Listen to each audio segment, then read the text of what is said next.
അസ്സലാമു അലൈക്കും വറഹ്മത്തുള്ളാഹി വബറകാതുഹു. ഞങ്ങൾ ഒരു കാഥികരോ കഥാപ്രസംഗകരോ അല്ല.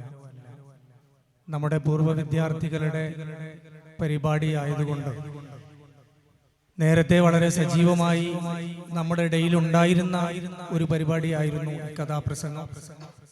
ഇപ്പം അത് കുറച്ച് അന്യം നിന്ന ഒരു കാലഘട്ടമായതുകൊണ്ട് ഞങ്ങളൊരു പഴയ ഓർമ്മ എന്ന നിലക്കാണ് ഈ കഥാപ്രസംഗത്തെ ഞങ്ങൾ സജ്ജീകരിച്ചിട്ടുള്ളത്. സ്വാഭാവികമായി ഒരു ചരിത്ര കഥാപ്രസംഗം പറയുമ്പോൾ അതിന് ഫുള്ള് വളരെ ദീർഘിച്ച് പറയേണ്ട ഒന്നാണ്. അതിനെ നമ്മുടെ സമയ പരിമിതിക്കുള്ളിലേക്ക് ഞങ്ങൾ ചുരുക്കിയിട്ടാണ് ഈ കഥാപ്രസംഗത്തെ അവതരിപ്പിക്കുന്നത്. അപ്പൊ അതിൻ്റെതായിട്ടുള്ള പോരായ്മകൾ ഉണ്ടാകും. അത് ക്ഷതയം ക്ഷമിക്കണമെന്ന് ആദ്യമായി ഓർമ്മപ്പെടുത്തുകയാണ്. ബഹുമാനപ്പെട്ട കമ്മിറ്റി അംഗങ്ങൾ, ഭാരവാഹികൾ, ഉസ്താദുമാർ, രക്ഷിതാക്കൾ, ഞങ്ങളുടെ പ്രിയപ്പെട്ട കൂട്ടുകാർ, എല്ലാവർക്കും നബിദിന ആശംസകൾ നേരുകയാണ്.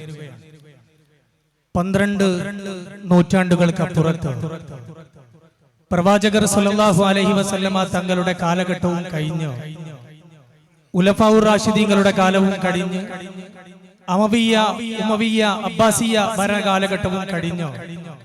ഇസ്ലാമിക ചരിത്രത്തിൽ ഏവരാലും ആദരിക്കപ്പെടുന്ന ഒരുപാട് നാട്ടുരാജാക്കന്മാർ നാട് ഭരിച്ച ഒരു പഴയ കാലത്തിലെ ഒരു ചരിത്രത്തെയാണ് ഞങ്ങൾ അവതരിപ്പിക്കുന്നത്.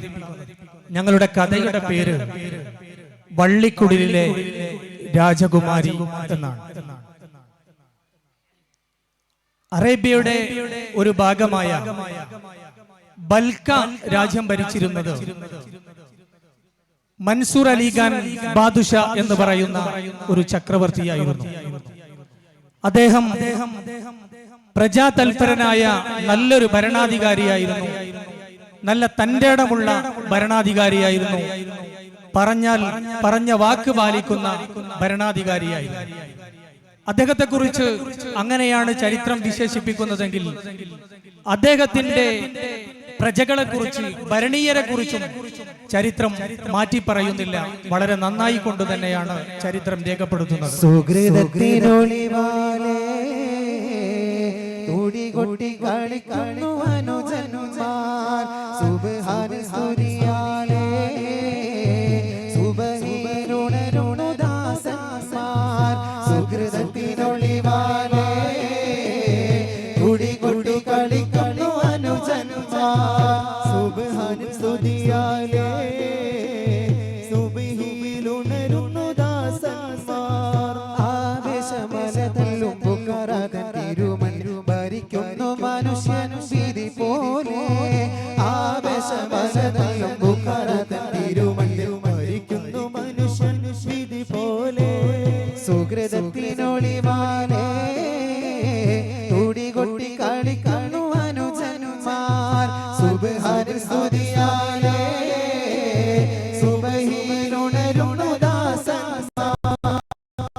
അദ്ദേഹത്തിന്റെ നല്ല ഭരണാധികാരി, നല്ല ഭരണീയരെ കുറിച്ചും ചരിത്രം വളരെ നന്നായി രേഖപ്പെടുത്തുന്നുണ്ട്. വയലോലകളിൽ പണിയെടുക്കുമ്പോൾ അള്ളാഹുവിന്റെ ഭവനമായ പള്ളിയിൽ നിന്ന് ബാങ്ക് വിളി കേട്ടാൽ പണിയായുധങ്ങൾ അവിടെ വെച്ച് പള്ളിയിലേക്ക് വരുന്ന ഒരു നല്ല സമൂഹം. സുബഹിയുടെ ബാങ്ക് പള്ളികളിൽ നിന്ന് കേൾക്കുമ്പോൾ കിടപ്പറ വിട്ട് പള്ളിയിലേക്ക് വരുന്ന ഒരു നല്ല സമൂഹം. ഈ നല്ലൊരു സമൂഹത്തെ ഭരിക്കാൻ അവസരം കിട്ടിയ രാജാവാണ് മൻസൂർ ചക്രവർത്തി. അങ്ങനെയൊക്കെയാണെങ്കിലും രാജാവിനൊരു സ്വകാര്യ ദുഃഖമുണ്ട്. രാജാവിന്റെ ദുഃഖമാണെങ്കിലും അത് നാട്ടുകാർക്കെല്ലാം അറിയാവുന്ന ഒരു ദുഃഖമാണ്. ദുഃഖത്തിൻ കരിമേഘം പരന്നിടുന്നേ, മൻസൂർ രാജന്റെ കൃത്തിൽ ശോകക്കടൽ പിറന്നേ. ദുഃഖത്തിൽ കരിമേഘം പരന്നിടുന്നേ, മൻസൂർ രാജന്റെ കൃത്തിൽ ശോകക്കടൽ പിറന്നേ. ടിക്കറ്റും ഭരിക്കുന്ന മഹാരാജാവേ, എന്നിൽ മക്കളോ കരക്കിലാകതവരാ.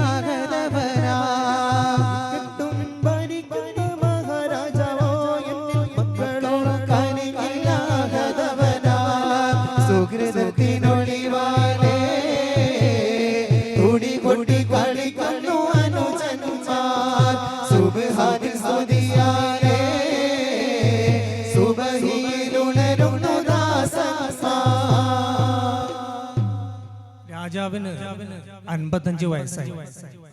ഈ 55 വയസ്സിനിടയിൽ ഈ ദമ്പതികൾക്ക് അള്ളാഹു ഒരു കുഞ്ഞിനെ നൽകിയിട്ടില്ല എന്നുള്ളതാണ് ഇവരുടെ ദുഃഖം. ഒരു ദിവസം തഹജ്ജുദ് നിസ്കരിച്ചിട്ട് ഭാര്യയും ഭർത്താവും മുസല്ലയിൽ ഇരുന്നിട്ട് ഇരു കൈകളും മേൽപോട്ട് ഉയർത്തിയിട്ട് അള്ളാഹുവിനോട് പ്രാർത്ഥിച്ചു. വയസ്സുകാലത്ത് ഇബ്രാഹിം നബി അലൈഹിസ്സലാത്തു വസ്സലാമിന് കുഞ്ഞിനെ നൽകിയ തമ്പുരാനെ, ഞങ്ങൾക്കൊരു കുഞ്ഞിനെ നീ നൽകണേ എന്ന് പ്രാർത്ഥിച്ചു. മത്താസബി എന്ന് പറയുന്ന ബനി ഇസ്രായേൽ ഗോത്രത്തില് വാർദ്ധക്യത്തിന്റെ നെല്ലിപ്പടിയില് യൂനുസ് നബിയെ നൽകിയ അള്ളാഹുവേ, ഞങ്ങൾക്കൊരു കുഞ്ഞിനെ നൽകണമേ എന്ന് ഇങ്ങനെ പ്രാർത്ഥിച്ചു. ആ പ്രാർത്ഥന നിർത്തിയില്ല, ഇങ്ങനെ തുടർന്നു കൊണ്ടേയിരുന്നു. 3 മാസം കഴിഞ്ഞ് ഒരു ദിവസം രാജാവ് തന്റെ ദർബാർ ഹാളിൽ മന്ത്രിമാരെയൊക്കെ വിളിച്ചു കൂട്ടിയിട്ട് ഒരു പ്രധാനപ്പെട്ട കാര്യം ഇങ്ങനെ ചർച്ച ചെയ്തുകൊണ്ടിരിക്കുകയാണ്. അപ്പോഴാണ് തന്റെ ഭാര്യ ആ സദസ്സിലേക്ക് ഇങ്ങനെ കടന്നു. സ്വാഭാവികമായി ഒരു മീറ്റിംഗ് നടക്കുന്നിടത്തേക്ക് ഭാര്യ വരാറില്ല. ഭാര്യ സന്തോഷവതിയായി ചിരിച്ചുകൊണ്ടാണ് വരുന്നത്. രാജാവ് ചോദിച്ചു, പെണ്ണേ, നീ എന്താ ഇങ്ങോട്ട് വരുന്നത്? ഇത് പതിവിന് വിപരീതമാണല്ലോ. എന്താണ്? ഞാൻ അങ്ങോട്ട് വരുമല്ലോ, പിന്നെന്താ നീ ഇങ്ങോട്ട് വന്നത്? ഭാര്യ പറഞ്ഞു, മനുഷ്യ,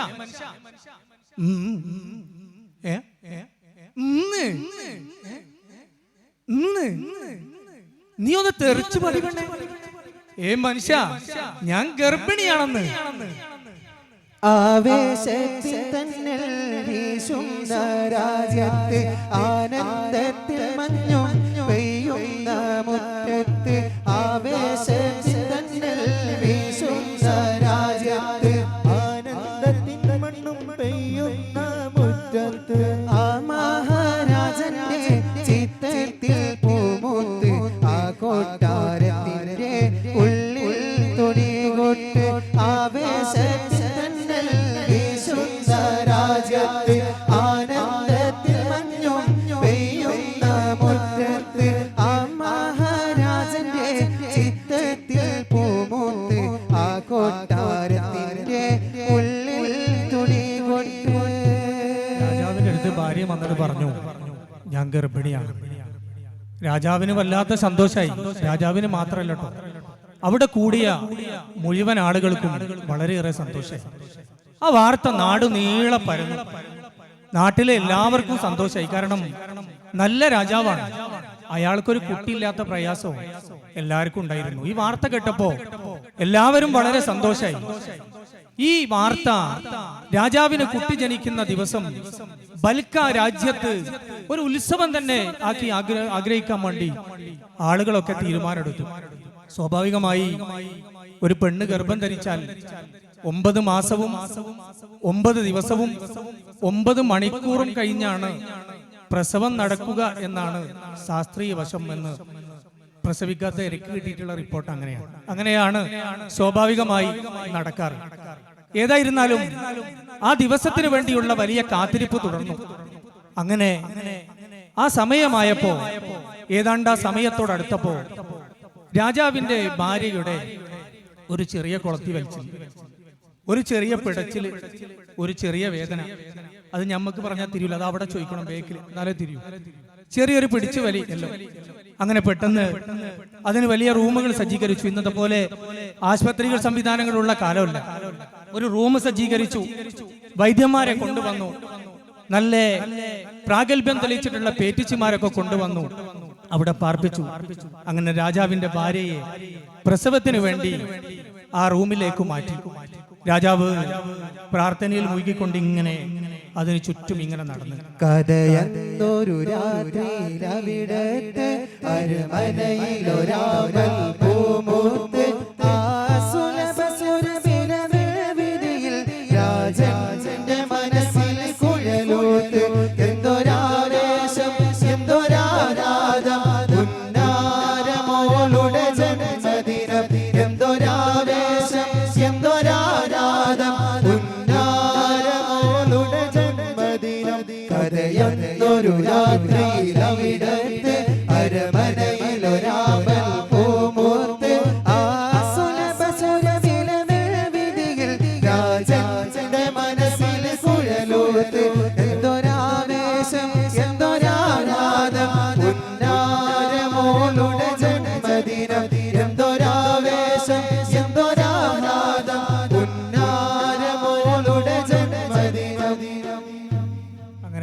തോയിണ്ട് ഓടി വരുന്നു.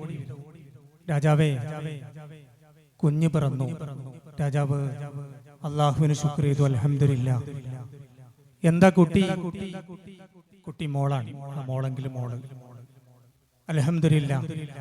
കുട്ടിയെ കാണാൻ വേണ്ടി രാജാവ് ഇങ്ങനെ കാത്തിരുന്നു. അപ്പൊ നല്ല പട്ടിലൊക്കെ പൊതിഞ്ഞിട്ട് കുട്ടിയെ തോയിമാര് കൊണ്ടുവന്നിട്ട് രാജാവിന്റെ കയ്യിലായിട്ട് കൊടുത്തു. രാജാവ് സന്തോഷം കൊണ്ട് അതിന്റെ മുഖത്തെ ഇങ്ങനെ നോക്കി.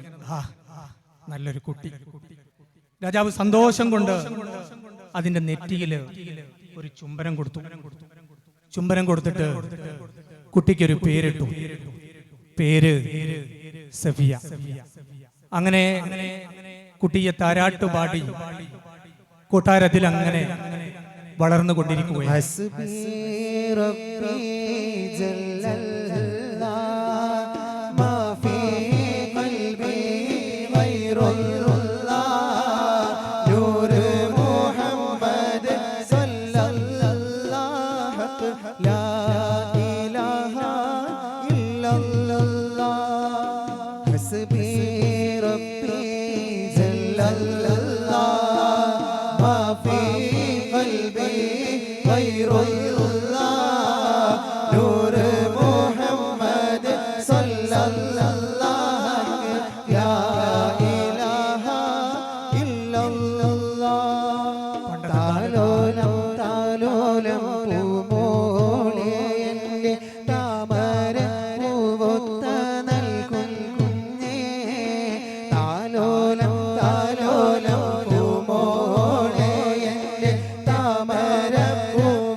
നമ്മുടെ നാട്ടിലൊക്കെ ഇത്തരം താരാട്ടുപാട്ടുകൾ ഉണ്ടായിരുന്നു.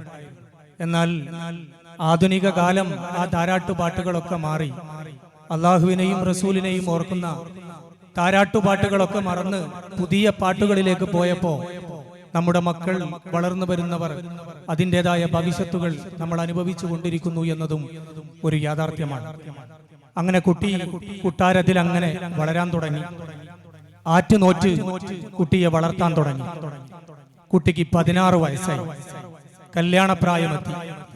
എനിക്ക് കുട്ടിക്ക് 16 വയസ്സുവരെ എന്തായി കഥ ചോദിക്കണ്ട. കുട്ടിക്ക് 16 വയസ്സായി. കല്യാണത്തിന്റെ പ്രായമായി. കല്യാണം 18 വയസ്സാണ്. നമ്മുടെ കഥയിൽ 16ആണ്. വെറുതെ കേസിന് നിൽക്കണ്ട. 16 വയസ്സായ സമയത്ത് രാജാവിന്റെ അടുത്തേക്ക് ഒരു ദിവസം കുട്ടി വന്നു. മകള് വന്നു. എന്നിട്ട് ഇങ്ങനെ നിന്നിട്ട് പറഞ്ഞു, തലയിലൊക്കെ ഇങ്ങനെ ചൊറിഞ്ഞിട്ട് പറഞ്ഞു, കൈവിരൽ ഇങ്ങനെ ചുരുട്ടിയിട്ട്, ഉപ്പ, എനിക്കൊരാഗ്രഹം. എന്താ എന്റെ മോളെ ആഗ്രഹം പറയും? എനിക്കൊന്ന് കുളിക്കണം.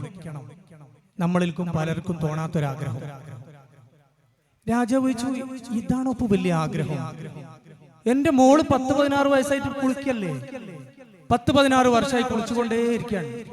മോള് പോയി കുളിച്ചോളൂ. അപ്പൊ പറഞ്ഞു, ഉപ്പ, എന്താ? എനിക്ക് കൊട്ടാരത്ത് കുളിക്കണ്ട. പിന്നെയോ? എനിക്ക് ബൽക്ക പട്ടണത്തിൽ, ബൽക്ക അങ്ങാടിയുടെ നടക്കുള്ള ആ കുളത്തിൽ കുളിക്കണം. സുബ്ഹാനല്ലാഹ്. രാജാവ് ചോദിച്ചു, സഫിയ, നീ വലിയ പെണ്ണല്ലേ? നീ അങ്ങാടിയുടെ നടുക്കുള്ള ആ കുളത്തിൽ കുളിക്കാൻ പോയാൽ നിന്നെ ആളുകൾ കാണില്ലേ? പറഞ്ഞു, ആളുകൾ കാണുകയും ചെയ്യരുത്, എനിക്ക് കുളിക്കുകയും. രാജാവ് പറഞ്ഞു, നിനക്കിപ്പോ രാവിലെ കുളിക്കാൻ എല്ലാരെയും കണ്ണു പൊട്ടിക്കാൻ കഴിയില്ലല്ലോ. നീ ഏതായാലും മാറി നിൽക്ക്, ഞാനൊന്ന് ആലോചിക്കട്ടെ. ഉടൻ തന്നെ തന്റെ മന്ത്രിമാരൊക്കെ വിളിച്ചു വരുത്തി. മന്ത്രിമാരോട് പറഞ്ഞു, എനിക്ക് ആകെ ഒരു തരിയാണുള്ളത്, നിനക്കറിയാലോ. എന്റെ മകളുടെ ഒരു ആഗ്രഹമാണ് ബൽക്ക പട്ടണത്തിന്റെ നടുക്കുള്ള, ടൗണിന്റെ നടുക്കുള്ള കുളത്തിൽ കുളിക്കാന്ന് പറഞ്ഞത് എന്റെ സഫിയാന്റെ ഒരു ആഗ്രഹമാണ്. എന്നാലോ ആളുകൾ കാണാനും പറ്റില്ല. നമ്മൾ എന്ത് ചെയ്യും? മന്ത്രിമാരുടെ കൂട്ടത്തിൽ ഒരാൾ എണീച്ചിട്ട് പറഞ്ഞു, നമുക്കൊരു ഹർത്താൽ പ്രഖ്യാപിക്കാം. അതെന്താ കേരളം? രാജാവ് പറഞ്ഞു, ഒരു കുളിക്ക് ഹർത്താലോ? അത് ശരിയാവില്ല. ഒരുപാട് ചർച്ചകൾ നടന്നു. ഇപ്പൊ പ്രധാനമന്ത്രി എണീച്ചിട്ട് പറഞ്ഞു, രാജാവേ, അയാൾ പറഞ്ഞതിലൊരു കാര്യമുണ്ട്. നമുക്ക് ബൽക്ക പട്ടണത്തിന്റെ നടുക്ക് അല്ലെങ്കിൽ ബൽക്ക പട്ടണത്തിന്റെ ആ നടുപ്രദേശങ്ങളിൽ നമുക്കൊരു മിനി ഹർത്താൽ പ്രഖ്യാപിക്കാം. രാവിലെ മുതൽ ഉച്ചവരെ ഒരു ഹർത്താൽ പ്രഖ്യാപിക്കാം. അതിനിടക്ക് സുഫിയ കുളിക്കട്ടെ, അതിനുശേഷം കടകൾ തുറക്കട്ടെ. രാജാവ് അംഗീകരിച്ചു. ഉടൻ തന്നെ പറഞ്ഞു മന്ത്രിമാരോട് വിവരം കൊടുക്കാൻ, ആളുകൾക്ക് വിവരം കൊടുക്കണം. അങ്ങനെ പട്ടാളക്കാർ അങ്ങാടികളിലേക്ക് ഇറങ്ങിയിട്ട് പറഞ്ഞു, നാളെ കട തുറക്കാൻ പാടില്ല, നാളെ ഹർത്താലാണ്. ഹർത്താലോ? അതെ, ഹർത്താലാണ്. എന്തിനാ ഹർത്താൽ? നാളെ കുളിക്ക് ഹർത്താലോ? അതെ, നാളെ രാജകുമാരിയുടെ കുളിയാണ്, കട തുറക്കാൻ പാടില്ല. കടകൾ കയറി, വേറൊരു കടയിൽ കയറി, നാളെ കട തുറക്കാൻ പാടില്ല. എന്തായി? നാളെ കുളിയുടെ ഹർത്താലാണ്. അയാൾ പറഞ്ഞു, ഞാൻ കുളിച്ചിട്ട് തന്നെയാണ് കട തുറക്കുന്നത്. നാളെ ഇനി കുളിച്ച് കട തുറന്നാൽ ഉച്ചക്ക് എന്റെ മയ്യത്ത് കുളി കുളിപ്പിക്കുന്നത്. ഏതായാലും ബൽക്ക പട്ടണത്തിൽ ഹർത്താൽ പ്രഖ്യാപിച്ചു. എന്നാൽ ആ നാട്ടിൻപുറവുമായി ബന്ധമില്ലാത്ത, നാട്ടുകാരുമായി കൂടുതൽ അടുപ്പമില്ലാത്ത 40 ഫക്കീറന്മാരുണ്ട് ആ നാട്ടിൽ. ഇവരുടെ പണി എന്ന് പറയുന്നത്, ഇവർ കാട്ടിൽ പോകും, വിറക് കൊത്തും, അത് വലിയ കെട്ടുകളാക്കി ടൗണിൽ കൊണ്ടുവരും, അവിടെ വിൽപ്പന നടത്തും. എന്നിട്ട് കിട്ടുന്ന കാശിന് ഭക്ഷണം കഴിച്ച് ബാക്കി പാവപ്പെട്ടവർക്ക് സദഖ ചെയ്യും, വീണ്ടും കാട്ടിലേക്ക് പോകും. ഇവർ നാടുമായി യാതൊരു ബന്ധവുമില്ലാത്ത 40 ഫക്കീറന്മാരാണ്. ഇവർ പതിവ് പോലെ ഹർത്താൽ പ്രഖ്യാപിച്ചതൊന്നും അറിയാതെ ബൽക്ക പട്ടണത്തിന്റെ നടുവിലേക്ക് ഈ 40 ഫക്കീറന്മാരിലെ 39 പേർ, ഒരാളില്ല, 39 പേർ വലിയ വിറക് കെട്ടുകളുമായി ബൽക്ക ടൗണിന്റെ നടുവിലേക്ക്. ഉടൻ തന്നെ ഇങ്ങനെ നോക്കുമ്പോൾ തന്നെ കുറെ പന്തികേട്, കടകളൊന്നും തുറന്നത് കാണുന്നില്ല. എന്തോ ഒരു പന്തികേടുണ്ട്. പെട്ടെന്ന് തന്നെ പട്ടാളക്കാർ ചാടി വീണു. എന്താ പരിപാടി? ഞങ്ങള് വിൽക്കാൻ വേണ്ടി വന്നതാണ്. വിറക് വെക്ക്?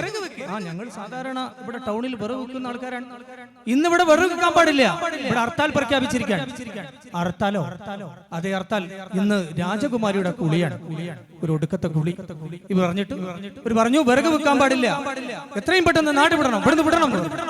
തൽക്കാലം ഇവര് 39 പേരും ആ വിറക് കെട്ടുകള് ആ ടൗണിന്റെ സൈഡിലേക്ക് വെച്ചിട്ട് അവിടെ ഇരുന്നു. അപ്പയാണ് നമ്മുടെ 40ാമത്തെ ഫക്കീർ വലിയൊരു വിറക് കെട്ടുമായിട്ട് ഇങ്ങനെ വരുന്നുണ്ട്. അയാൾ ചെറുപ്പക്കാരനാണ്, കല്യാണം കഴിച്ചിട്ടില്ല. ഇവനെ പോലെ, ഇവനല്ലോ, ഇവന് 3 മക്കളുണ്ട്. ഇവനെ പോലെ കല്യാണം കഴിച്ചിട്ടില്ല. അയാൾ ഈ വിറക് കെട്ടുമായി ഇങ്ങനെ വന്നപ്പോ മറ്റവരൊക്കെ ഇങ്ങനെ ഇരിക്കുന്നുണ്ട്, സുഹൃത്തുക്കളൊക്കെ. അല്ലടോ, ഒന്ന് വിറക് വെക്കണില്ലേ? ഇന്ന് വിറകൊക്കെ അനക്ക് വിറ്റു, 39 കെട്ടും അനക്ക് വിറ്റു. അപ്പൊ എന്റെ ഫ്രീ ആയിട്ട് എടുത്തോ പറഞ്ഞു. കാര്യം പറഞ്ഞു, ഇന്ന് രാജാവിന്റെ മകളുടെ കുളിയാണ്, ഇന്ന് ഇവിടെ ഹർത്താലാണ്, ഇന്ന് വിറക് വെക്കാൻ പറ്റൂല. ഇയാൾ ഈ കെട്ടുമായിട്ട് ഇങ്ങനെ നിന്നു. 39 പേരും ഇങ്ങനെ ഇരിക്കുകയും ചെയ്യുന്നുണ്ട്. അപ്പയാണോ ഒരു ശബ്ദം ഇങ്ങനെ കേൾക്കുന്നത്, രാജാവിന്റെ മകളെ പട്ടാളക്കാർ മഞ്ചലിലേറ്റിട്ട് കുളിക്കാൻ വേണ്ടി കുളത്തിലേക്ക് കൊണ്ടുപോകാൻ. മഞ്ചൽ കണ്ടെക്കുന്ന മഞ്ചൽ മയ്യത്തട്ട് ഞാൻ കണ്ടിട്ടില്ല, മഞ്ചൽ കേട്ടിട്ടുള്ളൂ. മയ്യത്തട്ട് കട്ടിലിന്റെ മോഡലില്ലേ, അതിലേക്കും കുറച്ചുകൂടി മയ്യത്ത് കട്ടിൽ കടന്നിട്ടാണ് പോവുക, മഞ്ചലിൽ ഇരുന്നിട്ടാണ് പോവുക. അങ്ങനെ ഈ മഞ്ചലിൽ സഫിയാനെ കുളിക്കാൻ വേണ്ടിയിട്ട് പട്ടാളക്കാർ തോളിലേറ്റിട്ട് ഇങ്ങനെ കൊണ്ടുവരികയാണ്. അങ്ങനെ ഈ 40 ഫക്കീറന്മാരുടെ മുമ്പിലേക്ക് ഈ മഞ്ചലും കൊണ്ട് ഇങ്ങനെ എത്തി. മഞ്ചലിന്റെ 4 ഭാഗത്തും സഫിയാനെ കാണാതിരിക്കാൻ പട്ടുകൊണ്ടുള്ള കർട്ടൻ ഇങ്ങനെ ഇട്ടിട്ടുണ്ട്, വിരി ഇട്ടിട്ടുണ്ട്. പുറത്തുനിന്ന് അങ്ങോട്ട് നോക്കിയാൽ സഫിയാനെ ആരും കാണില്ല. അള്ളാഹുവിന്റെ കുദറത്ത് ഈ മഞ്ചലുമായി ഈ ഫക്കീറന്മാരുടെ മുമ്പിലെത്തിയപ്പോ ഒരൊറ്റ കാറ്റാണ്. കർട്ടൻ അങ്ങ് പാറി. അതിനുള്ളിലിരിക്കുന്ന ഹൂറിൽ നിസാഹ് പോലെയുള്ള പെണ്ണിനെ ഒരു നോട്ടം ഇവരൊന്ന് കണ്ടു. ചുമന്നുമ വന്നുള്ള പല്ലക്കിൽ പഞ്ചവർണ്ണ കിളി പോലെ കാണുണ്ണി പെണ്ണിനെ പരിവാരമോടെ ചുമന്ന് വന്നുള്ള പല്ലക്കിൽ പഞ്ചവർണ്ണ കിളി പോലെ കാണുന്നു പെണ്ണിനെ കരിവാള കൈയിൽ തിളങ്ങി മൈലാഞ്ചി ചോപ്പിച്ച് അരുമപ്പൂ പെണ്ണിനെ കണ്ട് കൽവിൽ ഞാൻ മോഹിച്ച് പരിവാരമോടെ ചുമന്ന് വന്നുള്ള പല്ലക്കിൽ പഞ്ചവർണ്ണ കിളി പോലെ കാണുന്നു പെണ്ണിനെ. അങ്ങനെ മഞ്ചലിൽ കൊണ്ടുപോകുന്ന പെണ്ണിനെ, സൗന്ദര്യവതിയായ പെണ്ണിനെ ഇവരൊരു നോട്ടം ഒന്ന് കണ്ടു. ഒറ്റവട്ടേ നോക്കിയുള്ളൂ. നമ്മളാണെങ്കിൽ മഞ്ചൾ പൊതിയോളം നോക്കും. അങ്ങനെ സഫിയാനെ കുളിക്കാൻ അങ്ങ് കൊണ്ടുപോയി. എല്ലാവരും തല താഴ്ത്തി ഇങ്ങനെ നിൽക്കുകയാണ് ഫക്കീറന്മാർ. അപ്പൊ കൂട്ടത്തുനിന്ന് ഒരു ചിരി ഇങ്ങനെ കേട്ടു. എല്ലാവരും ഒന്ന് ഇങ്ങനെ തല പൊക്കി നോക്കുമ്പോ നമ്മൾ നിൽക്കുന്ന ഫക്കീറാണ്, കല്യാണം കഴിക്കാത്ത ഫക്കീറാണ്. അയാൾ ഇങ്ങനെ ചിരിക്കുന്നുണ്ട്. മറ്റൊരു നിങ്ങളെന്താ ചിരിക്കുന്നത്? പൊരുത്തം പറഞ്ഞു, അത് വിറക് കെട്ട് തലയിലുണ്ടായിട്ട്. വിറക് കെട്ട് തലയിലുണ്ടാ ചിരിക്കൂലല്ലോ. അയാൾ പറഞ്ഞു, ഞാനൊരു കാര്യം പറഞ്ഞാൽ നിങ്ങൾ ചിരിക്കുമോന്ന് ചോദിച്ചു. ഫക്കീറന്മാരോ നീ കാര്യം പറയും, എന്നിട്ടാണല്ലോ ചിരിക്കണോ എന്നുള്ള അറിയണ്ടേ. അയാൾ പറഞ്ഞു, ഇപ്പൊ ആ മഞ്ചലിൽ കൊണ്ടുപോയത് രാജകുമാരിയല്ലേ, അവൾ എനിക്ക് കെട്ടാൻ കിട്ടുമോ? പിന്നെ ബാക്കിയുള്ള 39 ആള് ജമാഅത്തായിട്ട് ചിരിച്ചു. കാരണം അയാളോട് ചോദിച്ചു, അത് കൊണ്ടുപോയത് രാജകുമാരിയുടെ ഏക മകളാണ്, സൗന്ദര്യവതിയായ സഫിയാനാണ്. നീയോ ഇട്ട ഷർട്ടിന് 38 ഓട്ടുള്ള കീറ ഫക്കീറാണ്. രാജകുമാരിനെ കെട്ടാൻ പറ്റിയ മുതൽ. അയാൾ പറഞ്ഞു, ഞാൻ സീരിയസ് ആണ്. പറഞ്ഞു, സീരിയസ് ആണോ? മെഡിക്കൽ കോളേജിൽ കൊണ്ടുപോകണം. അയാൾ പറഞ്ഞു, പോരാ, എനിക്ക് കെട്ടണം, സഫിയാനെ കെട്ടണം, കല്യാണം കഴിക്കണം. അവര് പറഞ്ഞു, ഒരു വഴിയുണ്ട്, ഈ ആ വെറുകെട്ട് അവിടെ വെക്ക്. ഇയാള് വെറുക് കെട്ട് വെച്ച് ഈ 39 ഫക്കീറന്മാരെയും മുമ്പ് പോയിട്ട് അവര് തീരുമാനിച്ചു, നമുക്കൊന്ന് പെണ്ണ് കെട്ടിക്കണം, രാജകുമാരിനെ കെട്ടേണ്ട മുതൽ. ഏതായാലും ഇവര് പറഞ്ഞു, ഈ ബൽക്ക പട്ടണത്തിൽ, ബൽക്ക രാജ്യത്ത് ഒരു നിയമമുണ്ട്. മാസം 10 എല്ലാ ദിവസവും ഡേറ്റ് 10-ാം തീയതി ഫക്കീറന്മാർക്ക് കൊട്ടാരത്തിലേക്ക് കടന്നു ചെല്ലാം. അവിടെ മന്ത്രിമാരിരിക്കും. അവരുടെ പ്രയാസങ്ങൾ, ബുദ്ധിമുട്ടുകൾ എല്ലാം പറയാം. അതെല്ലാം അവര് നിർവഹിച്ചു കൊടുക്കും. മന്ത്രിമാർക്ക് കഴിയാത്തത് രാജാവ് ചെയ്തു. നീ ഭാഗ്യവാനാണ്, ഇന്ന് ഡേറ്റ് 9, നാളെ 10. നീ നാളെ രാവിലെ വിട്ടോ കൊട്ടാരത്തിലേക്ക്, അവിടെ പോയി പറഞ്ഞാൽ നിന്റെ കല്യാണം നടത്തും എന്ന് ഇയാളോട് പറഞ്ഞു. ഇയാളത് കേട്ടപാടെ പോവാൻ തന്നെ തീരുമാനിച്ചു. വിറക് കേട്ട് അവിടെ തന്നെ വെച്ചു. കാരണം നാളെ കല്യാണം നടക്കുകയാണ്, അപ്പൊ വെറു വെക്കാൻ സമയമല്ല. നേരെ അയാൾ തന്റെ വള്ളിക്കുടിലേക്ക് പോയി. ഇവർ കാട്ടിൽ വള്ളി കൊണ്ട് കുടില് കെട്ടി അതിൽ താമസിക്കുന്ന ഫക്കീറന്മാരാണ്. നേരെ വള്ളിക്കുടിലിൽ പോയി ഒരു പകലും ഒരു രാത്രിയും ഇബാദത്ത് ചെയ്ത് കഴിച്ചു. സുബഹി ബാങ്ക് കൊടുത്ത പാടെ നിസ്കരിച്ചിട്ട് നേരെ കൊട്ടാരത്തിലേക്ക് ചെന്നു. നേരം പുലരുന്നതിന്റെ മുമ്പേ, സൂര്യൻ ഉദിക്കുന്നതിന്റെ മുമ്പേ കൊട്ടാരത്തിന്റെ ആ ഗേറ്റിൽ അവിടെ എത്തി. ഗേറ്റിൽ എത്തിയപ്പോൾ തന്നെ പാറാവുകാർ അദ്ദേഹത്തെ തടഞ്ഞു നിർത്തി. നീ ആരാണ്? നീ എങ്ങോട്ടാണ്? ലോകമാകെ പോറ്റി വളർത്തും യാ റഹീമേ പാടും ലാ ഇലാഹ ഇല്ലല്ലാഹു യാ കരീമേ. ലോകമാകെ പോറ്റി വളർത്തും യാ റഹീമേ പാടും ലാ ഇലാഹ ഇല്ലല്ലാഹു യാ കരീമേ. ആകലോകം പടച്ചുള്ള തമ്പുരാനിൽ നിന്ന് ആദ്യം ഞാനും സ്തുതി ഗീതം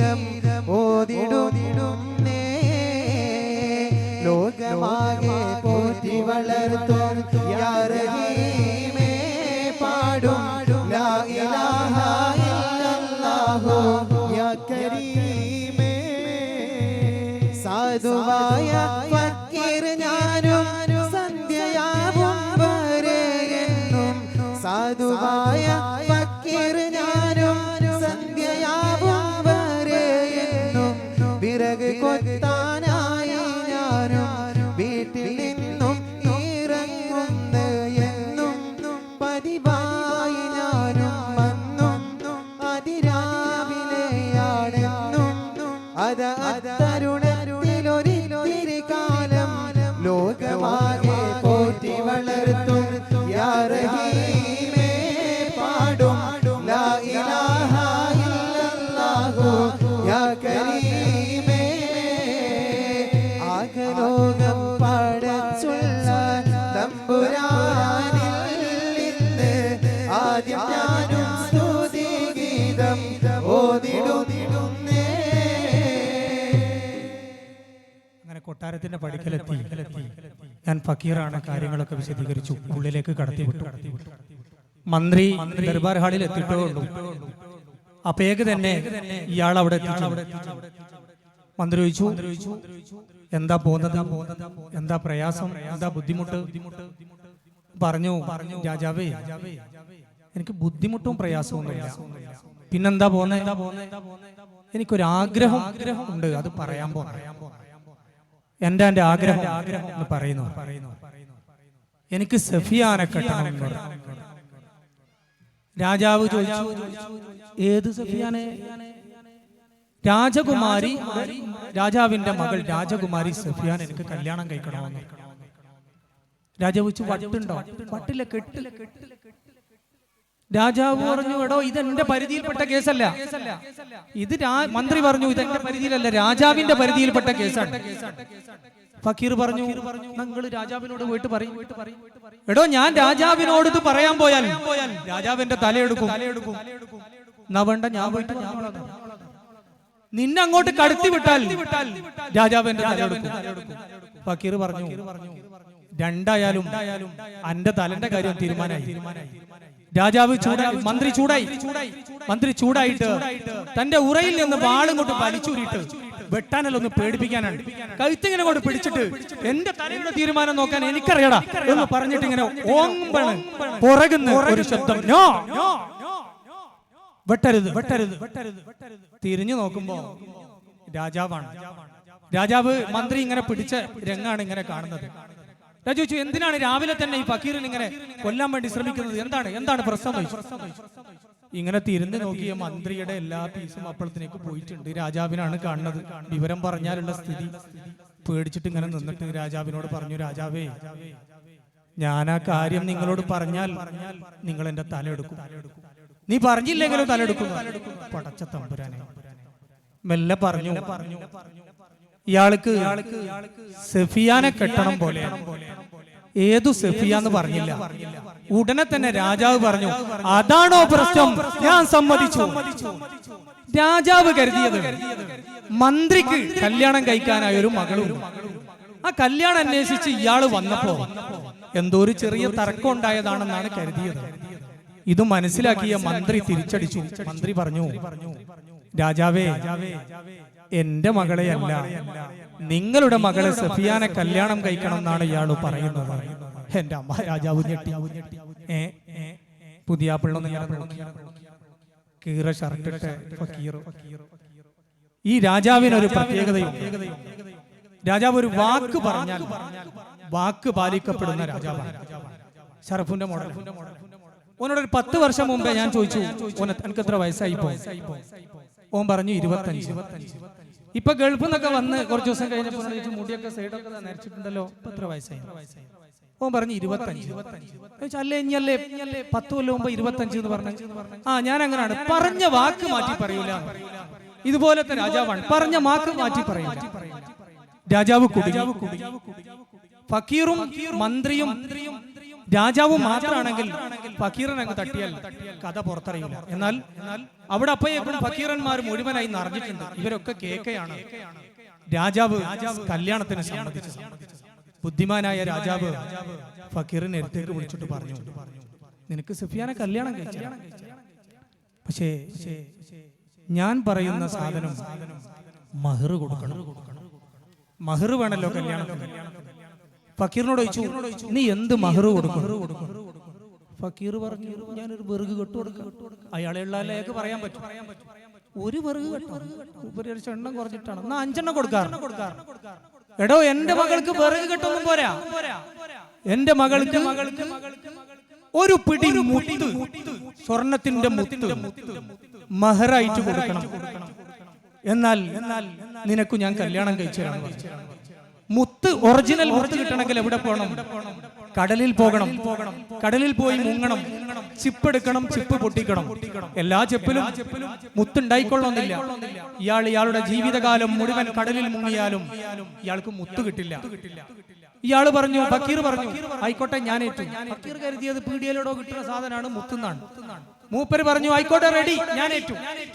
നീ എപ്പം കൊണ്ടുവരും? നീ എപ്പം കൊണ്ടുവരുമെന്ന് ചോദിച്ചു. ഞാൻ രാവിലെ രാജാവ് പറഞ്ഞു, രാവിലെ ഒന്നും കൊണ്ടുവരണ്ട, നിനക്ക് ഒരു മാസക്കാലം സമയം തരാം, അതിനിടക്ക് നീ മുത്ത് കൊണ്ടുവന്നാ മതി. അങ്ങനെ ഇയാള് മുത്തും അന്വേഷിച്ച് യാത്രയായി.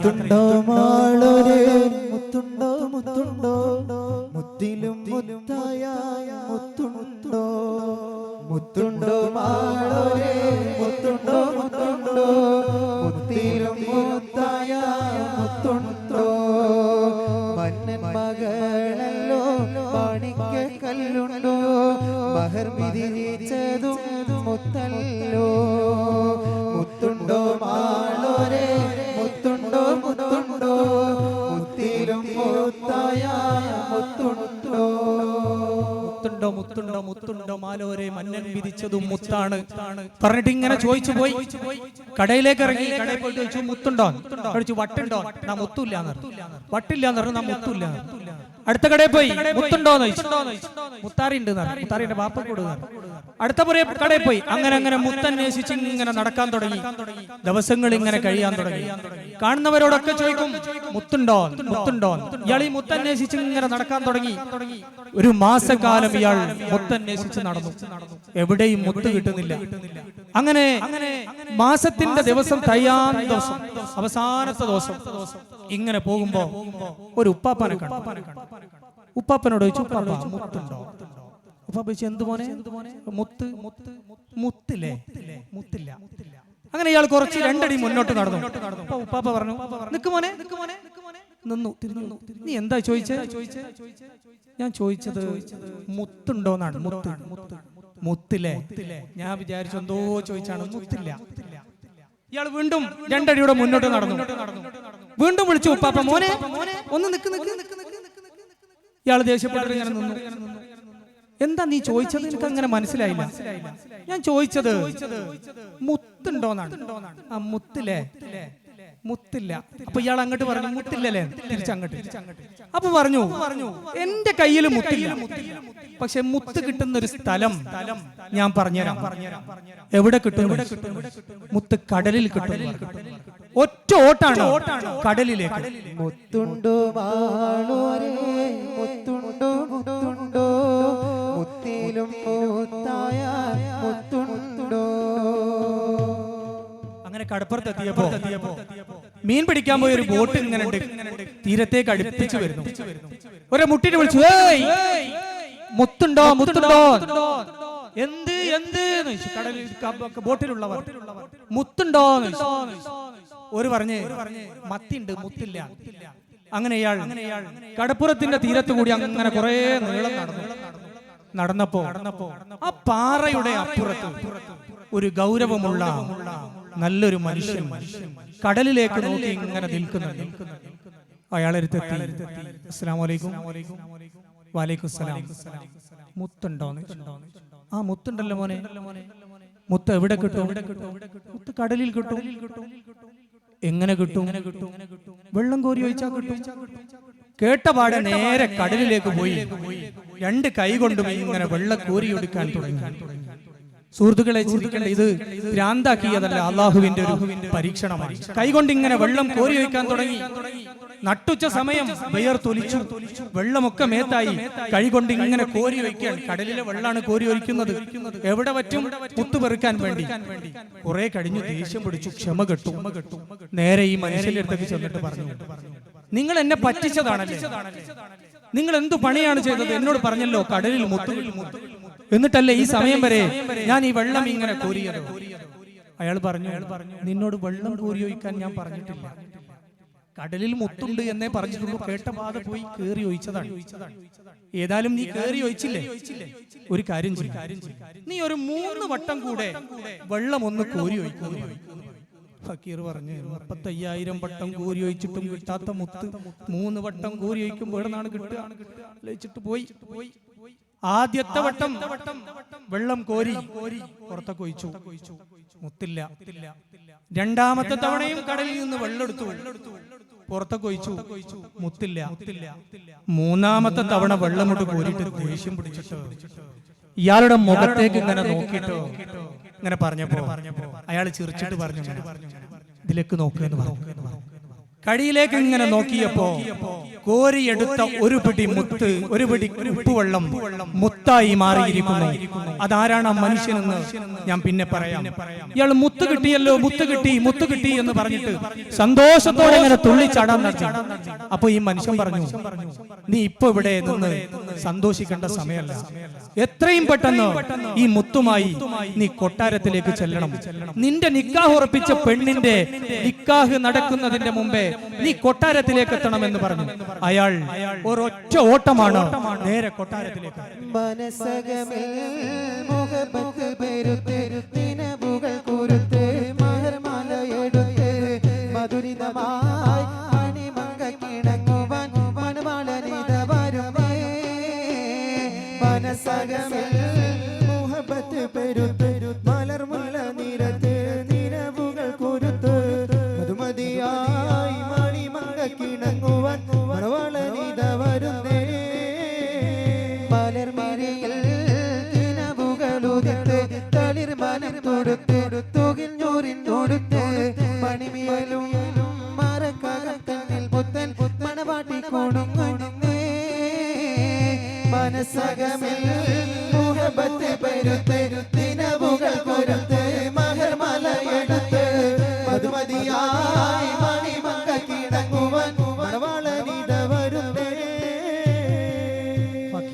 അവിടെ കാണുന്ന കാഴ്ച, അവിടെ വലിയ കല്യാണത്തിന്റെ പന്തലിട്ടിട്ടുണ്ട്, നിറയെ ആളുകൾ വരുന്നുണ്ട്. അവിടെ വലിയ കല്യാണം നടക്കുകയാണ് അന്നത്തെ ദിവസം. രാജാവ് ഇങ്ങനെ പുറത്തേക്ക് ഇറങ്ങി വരുന്നുണ്ട്. ഫക്കീർ അവിടെ എത്തിയപ്പോ തന്റെ സഫിയാനെ കെട്ടാൻ വേണ്ടി ഒരു പുതിയാപ്പിള വന്നിട്ടുണ്ട്. തോയിമാർ പാട്ടുപാടിയിട്ട് പുതിയാപ്പിളയെ ദർബാർ ഹാളിലേക്ക് ആനയിച്ചു കൊണ്ടുപോകുന്നുണ്ട്. അങ്ങനെ ഉള്ളിലേക്ക് പുതിയാപ്പിള കടന്നു വന്നു. നാട്ടിലെ കാരണവന്മാർ, ഉസ്താദുമാർ എല്ലാവരും കല്യാണത്തിന് വേണ്ടിയിട്ട് അവിടെ സദസ്സിൽ ഇരിക്കുന്നുണ്ട്. ആ നിക്കാഹിന്റെ വിരിച്ച വെള്ള വിരിപ്പിലേക്ക് ഒരു ഭാഗത്ത് വലിയായ മൻസൂർ ചക്രവർത്തി ഇരുന്നു, മറുഭാഗത്ത് പുതിയാപ്പിള ഇരുന്നു, നടുക്ക് കാളിയാരി ഇരുന്നിട്ട് രണ്ടാളുടെയും കൈ ഇങ്ങനെ കൊണ്ട് പിടിച്ചു. അപ്പോൾ നമ്മുടെ ഫക്കീർ ആ സൈഡിൽ ഇതിങ്ങനെ കണ്ടുകൊണ്ട് ആ കസാരയിൽ ഇങ്ങനെ ഇരുന്നു. പിരിച്ചിട്ട് ഹന്തും സലാത്തും ഒക്കെ ഇങ്ങനെ ചൊല്ലി. നിക്കാഹ് നടക്കാൻ ഹന്തും സലാത്തും ഇങ്ങനെ ചൊല്ലുമ്പോ ഫക്കീറിന് തോന്നി, ഞാൻ ഇത് ഇപ്പം പറഞ്ഞിട്ടില്ലെങ്കിൽ നിക്കാഹ് കഴിഞ്ഞു പറഞ്ഞാൽ കാര്യമില്ല. ഫക്കീർ ഉടനെ തന്നെ കസാലയിൽ നിന്ന് അതിന്റെ മുകളിലൂടെ ചാടി നിക്കാഹ് നടക്കുന്ന വേദിയിലേക്ക് ഇങ്ങോട്ടെത്തി. എന്നിട്ട് പറഞ്ഞു, മൻസൂർ, നിങ്ങൾ ചതിയനായ രാജാവാണ്, നിങ്ങൾ വാക്കുപാലിക്കാത്ത രാജാവാണ്, നിങ്ങളുടെ പ്രജയായി നിൽക്കുന്നതിൽ എനിക്ക് ലജ്ജ തോന്നുന്നു. രാജാവ് കൈയൊക്കെ കൊണ്ട് വിട്ടു, ദേഷ്യം പിടിച്ചു, ചാടി എണീറ്റ് വാളും കൊണ്ട് ഊരിട്ട് പറഞ്ഞു, ഇതെന്റെ മകളുടെ കല്യാണ പന്തലാണ്, ഇത് കൊളമാക്കരുത്. നിന്നെ പോലത്തെ ഒരുപാട് ഫക്കീറന്മാർ ഇവിടെ വന്നിട്ടുണ്ട്, അവര് ഭക്ഷണം കഴിച്ച് പിരിച്ചു പോകും. ഞാൻ അവരെ പോലുള്ള ഒരു ഫക്കീറല്ല. എന്നെ നിങ്ങൾക്ക് മനസ്സിലായോ? നിന്നെ എനിക്കറിയില്ല. എന്നാൽ എനിക്കൊരു കാര്യം പറയാനുണ്ട്, അത് പറഞ്ഞിട്ടേ ഞാൻ പോകും. എന്നാൽ രാജാവ് പറഞ്ഞു, എന്നാൽ നിന്റെ കാര്യം പറഞ്ഞിട്ട് പോവാ. ഇയാൾ പറഞ്ഞു, പ്രിയപ്പെട്ട നാട്ടുകാരെ, ഇവിടെ കൂടിയവരെ ഇയാളുടെ മകൾ സഫിയയെ എനിക്ക് കല്യാണം കഴിച്ചു തരാന്ന് പറഞ്ഞതാണ്. സദസ്സിലുള്ളവർ ഇയാളെങ്ങനെ നോക്കി, ഇത് നല്ല വട്ടാണ്. കാരണം ഈ കീറിന് രാജാവ് ഒരു കാരണവശാലും കല്യാണം കഴിച്ചു കൊടുക്കാൻ പറയാൻ സാധ്യതല്ല. ഇയാള് പറഞ്ഞു, ഞാൻ ഈ സഫിയാനെ രാജകുമാരിയെ കെട്ടാൻ വേണ്ടി ഇവിടെ വന്ന സമയത്ത് രാജാവ് പറഞ്ഞു, ഒരു പിടി മുത്തുമായി വന്നാൽ നിനക്ക് ഞാൻ എന്റെ മകളെ കല്യാണം കഴിപ്പിച്ചു തരാന്ന് പറഞ്ഞിട്ട് ഞാൻ ആ മുത്തന്വേഷിച്ച് പോയതാണ്. അപ്പോൾ രാജാവ് പറഞ്ഞു, നാട്ടുകാരെ ഇയാള് പറയുന്നത് സത്യമാണ്. ഇയാളെ നേരത്തെ ഇവിടെ വരികയും ഒരു പിടി മുത്ത് കൊണ്ടുവന്നാൽ ഇയാൾക്ക് കല്യാണം കഴിപ്പിച്ചു കൊടുക്കാമെന്ന് ഞാൻ പറയുകയും ചെയ്തിട്ടുണ്ട്. രാജാവ് കരുതിയത് മുത്ത് കിട്ടണല്ലോ, കിട്ടൂലല്ലോ. അതിന് ഇയാൾ മുത്ത് കൊണ്ടുവന്നാലല്ലേ ഇയാൾക്ക് കല്യാണം കഴിപ്പിച്ചു കൊടുക്കേണ്ടതുള്ളൂ രാജാവ് പറഞ്ഞു സദസ്സിൽ. ഫക്കീർ പറഞ്ഞു, ആര് പറഞ്ഞു മുത്ത് കൊണ്ടുവന്നിട്ടില്ല? ഇയാള് മുത്തെടുത്തു. മുത്ത് കണ്ടപ്പോൾ രാജാവിന് ബേജാറ് തുടങ്ങി. നല്ല വെട്ടി തുടങ്ങണ മുത്താണ്. രാജാവ് പറഞ്ഞു, ഇത് ഡ്യൂപ്ലിയാണ്, ഒറിജിനൽ അല്ല.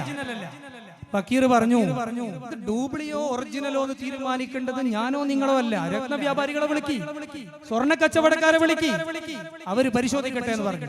അങ്ങനെ പരിശോധന തുടങ്ങി. റൂമിലേക്ക് സാധനം കൊണ്ടുപോയി.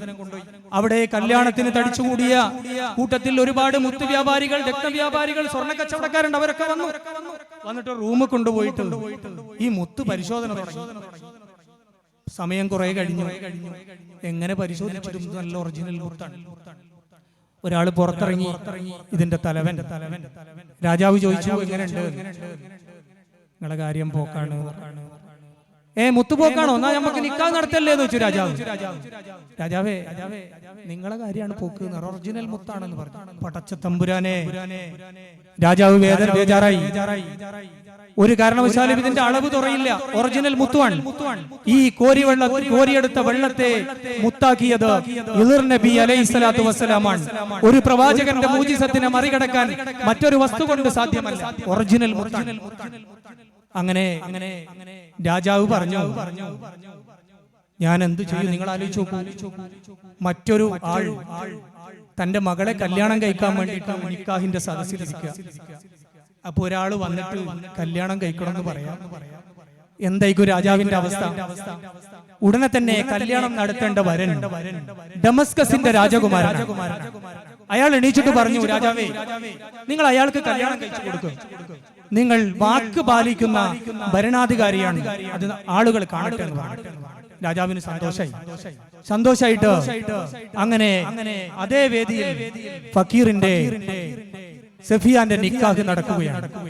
നിക്കാഹ് കർമ്മം നടന്നപ്പോഴാണ് അത് അവിടെ പെണ്ണുങ്ങളെ ഭാഗത്ത് എന്താണ് ഒരു അനക്കം, എന്താണ് അവിടെ ഒച്ചയും പടയാതെ അവിടെ ബേക്കിൽ പുറകു ഭാഗത്ത് പെണ്ണുങ്ങളൊക്കെ പരസ്പരം അങ്ങോട്ടും ഇങ്ങോട്ടും ഓടുന്നുണ്ടല്ലോ. അവിടെ എന്താണ് ഇങ്ങനെ പറഞ്ഞുകൊണ്ടിരിക്കുമ്പോഴാണ് സഫിയാന്റെ കൂട്ടുകാരി രഹനുണ്ട് ഓടി വരും. എന്താ മോളെ അവിടെ പ്രശ്നം? രാജാവേ, എന്താ പ്രശ്നം? രാജാവേ, പാമ്പ് സഫിയ കടിച്ചു വീണു. രാജാവ് ബേജാറായി ഓടാൻ തുടങ്ങി. ആളുകൾ നാല് ഭാഗവും ഓടുന്നുണ്ട്. കോട്ടകളാകെ തകർന്നു പോയി, കേട്ടുടൻ ഞാനും തരിച്ചു പോയി. കോട്ടകളാകെ തകർന്നു പോയി, കേട്ടുടൻ ഞാനും തരിച്ചു പോയി. കണ്ണീരിൽ ഞാനും കുതിർന്നിടുന്നേ, പെണ്ണവൾ പോയോ കോട്ടകളാകെ തകർന്ന് പോയി, കേട്ടുടൻ ഞാനും തരിച്ച് പോയി. ആളുകൾ നാല് ഭാഗം ഓടുന്നുണ്ട്. എന്തിനാണ് ഓടുന്നതെന്നൊന്നും മനസ്സിലാവുന്നില്ല. രാജാവ് കല്യാണ വീടിന്റെ പുറകിലേക്ക് പോയപ്പോ കസാരകളൊക്കെ തട്ടി മാറ്റിയിട്ടിരിക്കുന്നുണ്ട്. നമ്മുടെ രാജകുമാരി സഫിയ ഇരുന്നിരുന്ന സിംഹാസനം അവിടെ കാണുന്നുണ്ട്. രാജകുമാരി അതിൽ കാണുന്നില്ല. നോക്കുമ്പോ രാജകുമാരി സഫിയ സിംഹാസനത്തിന്റെ അപ്പുറത്ത് കമയിന്ന് കിടക്കുന്നുണ്ട്. എല്ലാവരും ഓടിപ്പോയിട്ടുണ്ട്. രാജാവും എല്ലാം ചെന്നിട്ട് തന്റെ മോളെ ഇങ്ങനെ എടുത്തും കൊണ്ടും നോക്കി. വെളുവെളുത്ത സുന്ദരിയാണ് തന്റെ മോള് സഫിയ. കറുത്ത് കാർമേഘം പോലെ ആയിരിക്കുന്നുണ്ട്. ഇവിടെ തന്നെ രാജാവ് കരുതി രഹന പറഞ്ഞത് പാമ്പ് പാമ്പ് എന്നാണ്. എന്റെ മോൾക്ക് പാമ്പ് കടിയേറ്റിട്ടുണ്ട്. ഉടനെ തന്നെ രാജാവ് തന്റെ മകളെ ഇങ്ങനെ കൊണ്ട് കോരിയെടുത്തിട്ട് കല്യാണ പന്തലിലൂടെ വൈദ്യന്മാരെ വരുവീൻ, വൈദ്യന്മാരെ വരുവീൻ എന്ന് പറഞ്ഞിട്ട് ഇങ്ങനെ ഓടാൻ തുടങ്ങി. ഉടനെ തന്നെ വൈദ്യന്മാരൊക്കെ വന്നു. അങ്ങനെ തന്റെ മകളെ ശുശ്രൂഷയ്ക്ക് വേണ്ടി, പരിശോധനയ്ക്ക് വേണ്ടി ഒരു റൂമിനകത്തേക്ക് അടിച്ചു. അങ്ങനെ വൈദ്യ പരിശോധനകൾ ഇങ്ങനെ നടന്നുകൊണ്ടിരിക്കുമ്പോ രഹനനോട് പുറത്തു ചോദിച്ചു, എന്താ മോളെ സംഭവിച്ചത്? ഞങ്ങൾ നിങ്ങളുടെ മകൾ രാജകുമാരിയെ കുളിപ്പിച്ച് കല്യാണ വസ്ത്രങ്ങളൊക്കെ ധരിപ്പിച്ച് ആഭരണങ്ങളൊക്കെ ധരിപ്പിച്ച് ഈ സിംഹാസനത്തിൽ കൊണ്ടുവന്നിരുത്തി. ഞങ്ങൾ തോയിമാർ ചുറ്റും നിന്ന് ഇങ്ങനെ പാട്ട് പാടുമ്പോ എവിടെന്നോന്നറിയില്ല ഒരു സർപ്പം ഇങ്ങനെ ഏഞ്ഞു വന്നു, പത്തി വിടർത്തി സഫിയുടെ ഇടത്തെ കാലിൽ ചുറ്റി വലത്തെ കാലിന് ആഞ്ഞങ്ങ് സർപ്പത്തിന്റെ നൃത്തമാടൽ കണ്ട് ഭയന്ന് ഞങ്ങളെല്ലാം ഓടി. പക്ഷെ സഫിയാക്ക് സിംഹാസനത്തിൽ നിന്ന് ഇറങ്ങി ഓടാൻ കഴിഞ്ഞില്ല. അതാണ് സംഭവിച്ചതെന്ന് പറഞ്ഞു. ഉടനെ തന്നെ ഇങ്ങനെ പ്രതീക്ഷിച്ച് നിൽക്കുമ്പോ വൈദ്യരുടെ തലവൻ പുറത്തിറങ്ങിയിട്ട് വിയർപ്പ് തുള്ളികൾ ഇങ്ങനെ നെറ്റിയിൽ നിന്ന് തുടച്ചിട്ട് പറഞ്ഞു, രാജാവേ, നിങ്ങൾ ഞങ്ങളോട് ക്ഷമിക്കണം. നിങ്ങളുടെ മോളെ രക്ഷപ്പെടുത്താൻ ഞങ്ങൾക്ക് കഴിഞ്ഞില്ല. അവൾ മരിച്ചിരിക്കുന്നു എന്ന് പറഞ്ഞു. ഉടനെ തന്നെ രാജാവ് മകളെ പാർപ്പിച്ച റൂമിലേക്ക് ഓടി അങ്ങോട്ട് കയറുമ്പോ രാജാവ് കാണുന്ന കാഴ്ച തന്റെ മകളുടെ മേലെ വെള്ള പുതപ്പിട്ട് മൂടുന്ന ആളുകളെയാണ്. ഉടനെ തന്നെ പൊതുപ്പിങ്ങോട്ട് പിടിച്ചു വലിച്ചിട്ട് മോളെ സഫിയ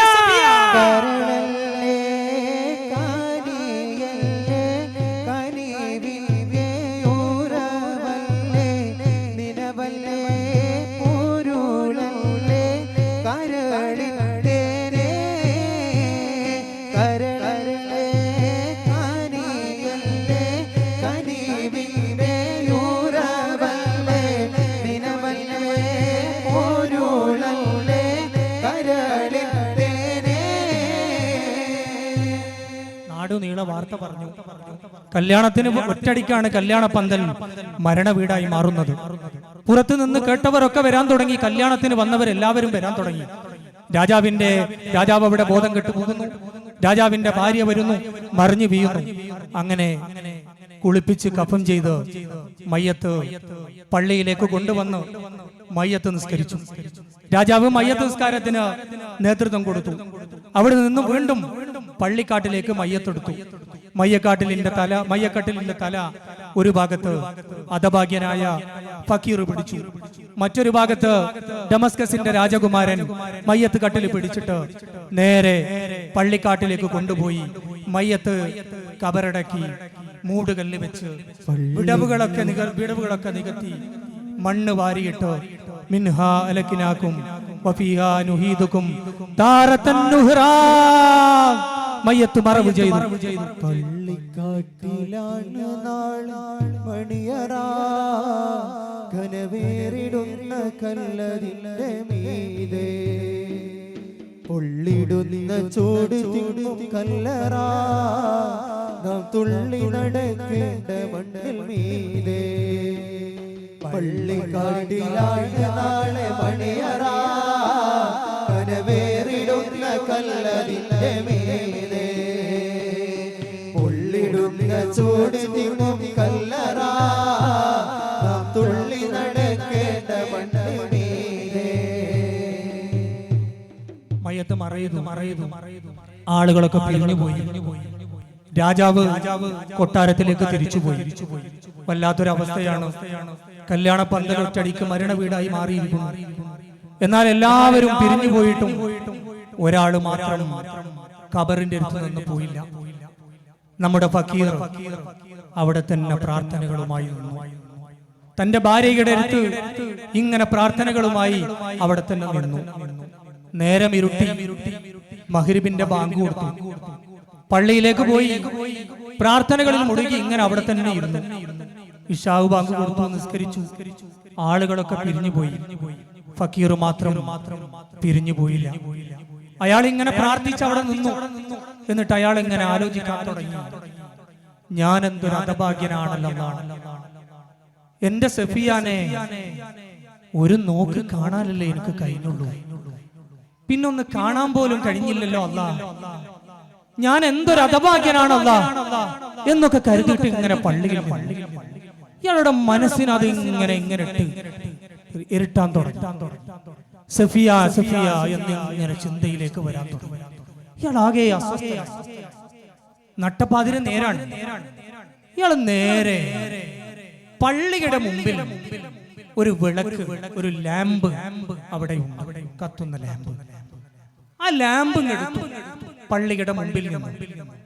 എന്നിട്ട് തന്റെ സഫിയാന്റെ കബറൊന്ന് കാണാൻ നേരെ പള്ളിക്കാട്ടിലേക്ക് നടന്നു. അതാണോ സഫിയാന്റെ കബർ? ഇതാണോ സഫിയാന്റെ കബർ? പള്ളിക്കാടാണ്, ഇരുട്ടാണ്. വെളുക്കിന്റെ വെളിച്ചത്തിൽ അങ്ങനെയല്ലേ കാണും. അങ്ങനെ അങ്ങനെ അങ്ങനെ തപ്പി തപ്പി നടക്കാൻ തുടങ്ങി. തന്റെ സഫിയാന്റെ കബർ അതാ കണ്ടെത്തി. സഫിയ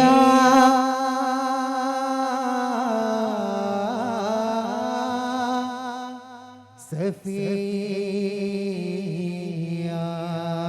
സഫിയ സഫിയ കാണുന്നതെന്തിനെ ഞാൻ, നിന്നെ കാണുന്നതെന്തിനെ ഞാൻ, പുഞ്ചിരി മദനമായി പൊൻചേറും ചിരിയുമായി,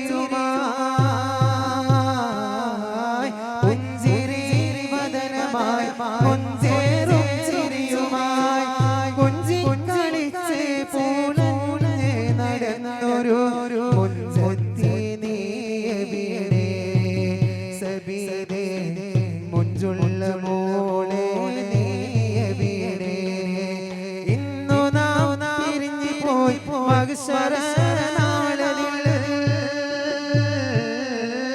ഇന്നു നാം തിരിഞ്ഞു പോയി മഹ്ശറനാളതിൽ, ഒന്നിച്ച് കാണുവാൻ ഒരുമിച്ച് ചേരുവാൻ റബ്ബിനോടോടി ഞാൻ, സബീരേ റബ്ബിനോടോടി ഞാൻ, സഫിയ സഫിയ കാണുന്നതെന്തിനെ ഞാൻ, നിന്നെ കാണുന്നതെന്തിനെ ഞാൻ. അങ്ങനെ വിളക്കുമായിട്ട് ഇങ്ങനെ സഫിയാന്റെ മീസാൻ കല്ല് കണ്ടെത്തി അവിടെ പോയിട്ട് ഇങ്ങനെ ഇരുന്നു. സഫിയാനെ കാണണം കാണണം കാണണം എന്ന ആഗ്രഹം ഇങ്ങനെ വന്നു. രണ്ടു കാലുകളും കബറിന്റെ അപ്പുറത്തും ഇപ്പുറത്തും ഇങ്ങോട്ട് ഇട്ടിട്ട് മീസാൻ കല്ലും എല്ലാം ഇങ്ങോട്ട് പൊരിച്ചിട്ട് അങ്ങോട്ട് മാറ്റി വെച്ചു. ഒരു ഭ്രാന്തമായ ആവേശത്തിൽ കബറ് മാന്താൻ തുടങ്ങി. ഫക്കീർ മെല്ലെ മെല്ലെ കബറ് മാന്തി മാന്തി മാന്തി മൂടുകല്ല് കണ്ടു. മല്ലൊരു മൂടുകല്ല് ഇങ്ങനെ നോക്കിയപ്പോ കഫംപുടയിൽ പൊതിഞ്ഞു കിടക്കുന്ന തന്റെ സഫിയാനങ്ങനെ കണ്ടപ്പോ ആവേശം വീണ്ടും വീണ്ടും കേറി. മൂടുകല്ലുകളും മുഴുവനും ഇങ്ങോട്ട് മാറ്റിയിട്ട് തന്റെ സഫിയാനെ മല്ല ഇങ്ങോട്ട് പൊക്കി. സഫിയാനെ കൊണ്ട് പൊക്കിയിട്ട് ഇങ്ങോട്ട് എടുത്തു വെച്ചു. മെല്ലെ അങ്ങോട്ട് വലിച്ചിട്ട് കബറിന്ന് പുറത്തേക്ക് ഇങ്ങോട്ട് വെച്ചു. പുറത്തിങ്ങോട്ട് വെച്ചിട്ട് കഫംപുടയുടെ തലയുടെ ഭാഗത്തെ കെട്ടങ്ങ് പൊട്ടിച്ചു. കെട്ട് പൊട്ടിച്ചിട്ട് മെല്ലെ ഇങ്ങനെ തുണികൾ നീക്കിയിട്ട് തന്റെ സുന്ദരമായി കിടക്കുന്ന ആ വെള്ള മുഖമക്കനെ ധരിച്ചു കിടക്കുന്ന സഫിയാന്റെ മുഖത്തേക്ക് ഇങ്ങനെ നോക്കിയിട്ട് വിളിച്ചു, സഫിയ മോളെ, സഫിയ നിങ്ങനെ വിളിച്ചു. അല്ലാഹ് തന്ന നിഅമത്തിനെ എതിര് ചെയ്യുകയില്ല, ആകലോക പാലകന്റെ വിധിക്ക് ഞാൻ എതിരല്ല. അല്ലാഹ് തന്ന നിഅമത്തിനെ എതിര് ചെയ്യുകയില്ല, ആകലോക പാലകന്റെ വിധിക്ക് ഞാൻ എതിരല്ല. അങ്ങനെ മയ്യത്ത് കയ്യിൽ വെച്ചിട്ട് ഇങ്ങനെ നിൽക്കുമ്പോഴാണ് പുറകിൽ നിന്ന് ഒരു ചുമയുടെ ശബ്ദം കേൾക്കുന്നത്. മയ്യത്ത് പുറത്താണ്. ഇങ്ങനെ തിരിഞ്ഞു നോക്കിയപ്പോ ആളുകൾ നടന്നു വരുന്ന പോലെ തോന്നുന്നു. നട്ടപ്പാതിരെ നേരാണ്. സുബ്ഹാനല്ലാഹ്. മയ്യത്തെടുത്ത് പുറത്തു വെച്ചിട്ടുണ്ട്. ആരെ മയ്യത്താ മാന്തിയത്? രാജകുമാരിയുടെ മയ്യത്താണ് മാന്തിയത്. ഇതെങ്ങാനും രാജാവ് പറഞ്ഞാൽ നാളെ എന്റെ മയ്യത്ത് കുറുക്കം മാന്തു. പേടിച്ചിങ്ങനെ നിന്നു. നോക്കുമ്പോ ആളുകൾ ഇങ്ങനെ നടന്നിട്ട് ഞങ്ങളുടെ അടുത്തേക്ക്, എന്റെ അടുത്തേക്ക് ഇങ്ങനെ വരുമ്പോലെ തോന്നി. ഇനി ഈ മയ്യത്ത് തിരിച്ച് കബറിലിറക്കി മറ ചെയ്യാൻ സമയമല്ല. അവരെ എത്തിയിട്ടുണ്ട്. ഒന്നും ചെയ്യാൻ കഴിയാത്തൊരവസ്ഥയിൽ ഇയാൾ മയ്യത്ത് അവിടെ മെല്ലെ വെച്ചിട്ട് മെല്ലെ തൊട്ടപ്പുറത്തുള്ള മൈലാഞ്ചി ചെടിയുടെ പുറകിലേക്ക് മെല്ലെ മാറി.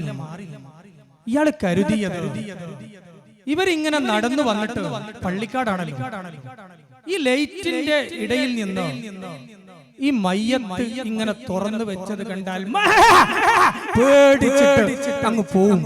അപ്പം വന്നിട്ട് നമുക്ക് എന്ത് ചെയ്യാം, മറ ചെയ്യാം എന്ന് കരുതിയാണ് ഇയാൾ മെല്ലെ അങ്ങോട്ടേക്ക് മാറി. ഈ കൂട്ടത്തിൽ വരുന്നതിൽ മുമ്പിലത്തെ ആൾ നല്ല ധൈര്യവാനായ എന്നെ പോലെയുള്ള ഒരു വൈദ്യരാണ്.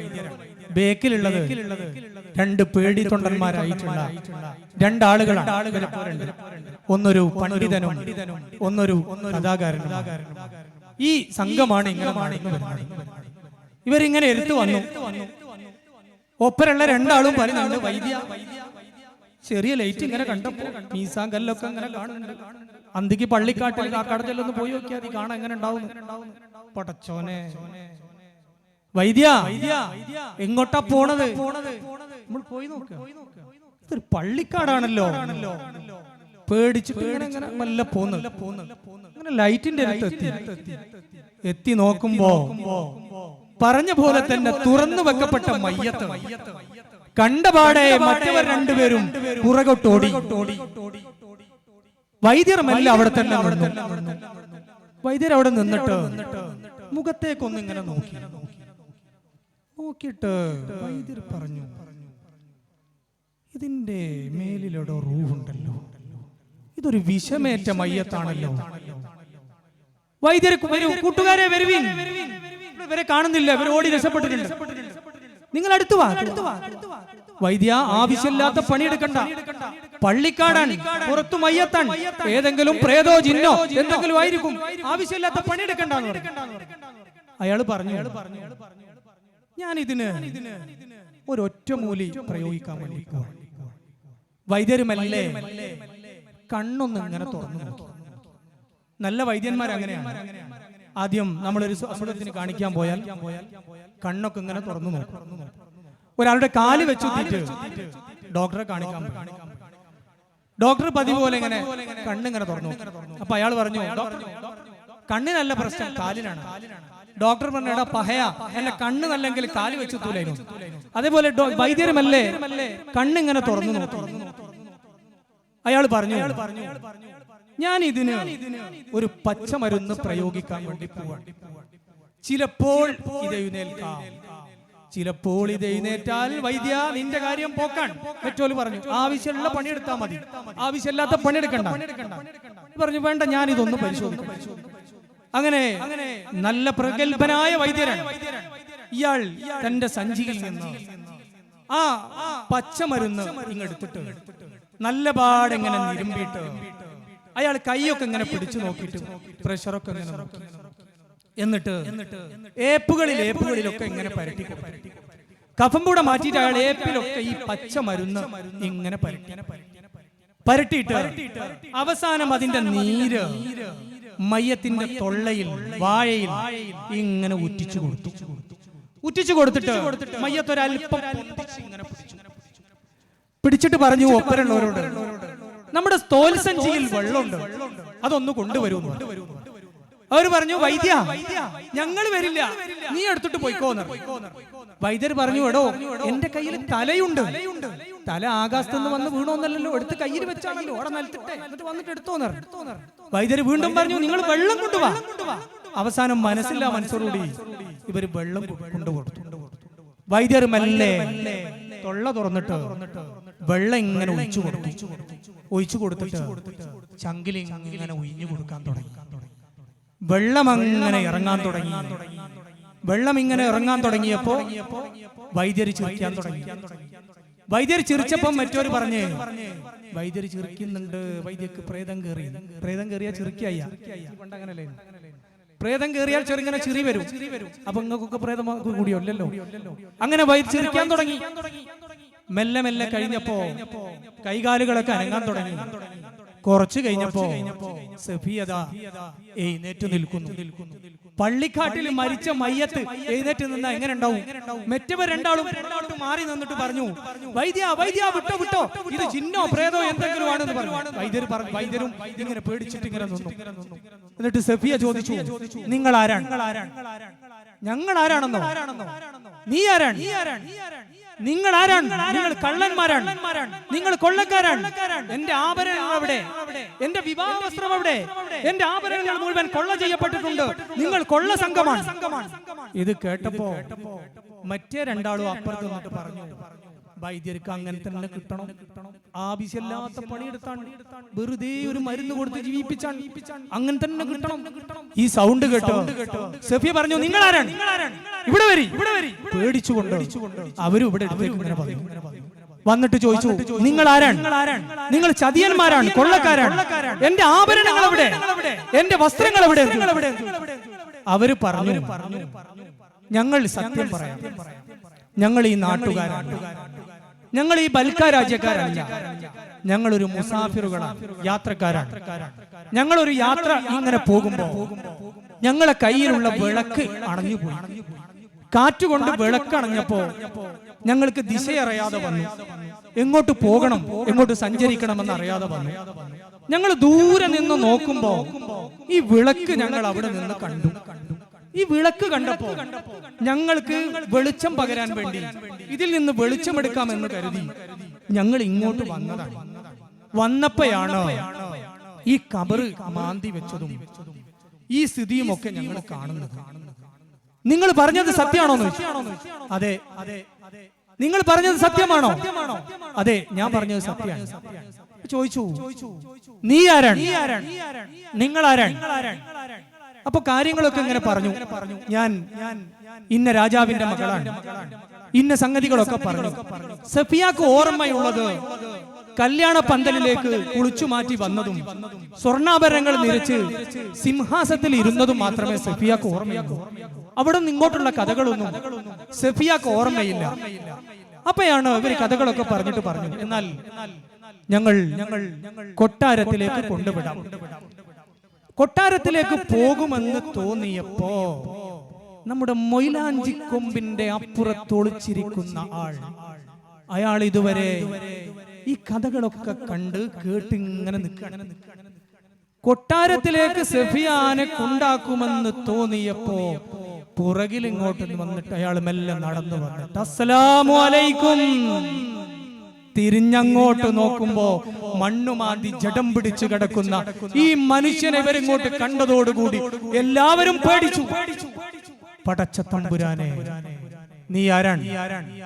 നിങ്ങൾ ആരാണ്? ഞാൻ ആരാണെന്ന് സഫിയ പറയുന്നു. സഫിയാനോട് ചോദിച്ചു, സഫിയ ഇയാൾ ആരാണ്? എനിക്കറിയില്ല. ഓപ്പരുള്ളവര് പറഞ്ഞു, വൈദ്യ വിട്ടോ വിട്ടോ, വണ്ടി വിട്ടോ, ഇത് ഒത്തുകളിയാണ്, ഇത് ഭാര്യയും ഭർത്താവും ഒത്തുകളിയാണ്, വിട്ടോ വണ്ടി എന്ന് പറഞ്ഞു. അയാൾ പറഞ്ഞു, ഞാൻ ആരാണെന്ന് ഞാൻ പറയാം എന്ന് പറഞ്ഞിട്ട് അയാൾ വിറകെടുക്കാൻ പോയതും മുത്തു പെറുക്കിയതും കല്യാണം നടത്തിയതും നിക്കാഹ് നടന്നതും സഫിയാക്ക് പാമ്പ് കടിയേറ്റതും പള്ളിക്കാട്ടിൽ കൊണ്ട് മറവ് ചെയ്തതും സഫിയാനെ ഞാനാണ് ഈ കബറ് പൊളിച്ച് പുറത്തു വെച്ചതും എനിക്ക് സഫിയാനോടുള്ള ഒടുങ്ങാത്ത ആഗ്രഹം കൊണ്ട് സഫിയാന്റെ മുഖം ഒന്ന് കാണാൻ വേണ്ടി ഞാനാണ് ഇത് പൊളിച്ച് എടുത്തു വെച്ചത് എന്ന് അദ്ദേഹം പറഞ്ഞു. അങ്ങനെ അയാൾ സഫിയാനോട് ചോദിച്ചു, ഇനി എന്താണ് നിങ്ങൾ ചെയ്യുന്നത്? കൊട്ടാരത്തിലേക്ക് പോകണോ, ഇയാളുടെ കൂടെ പോകണോ? സഫിയ പറഞ്ഞു, ഞാൻ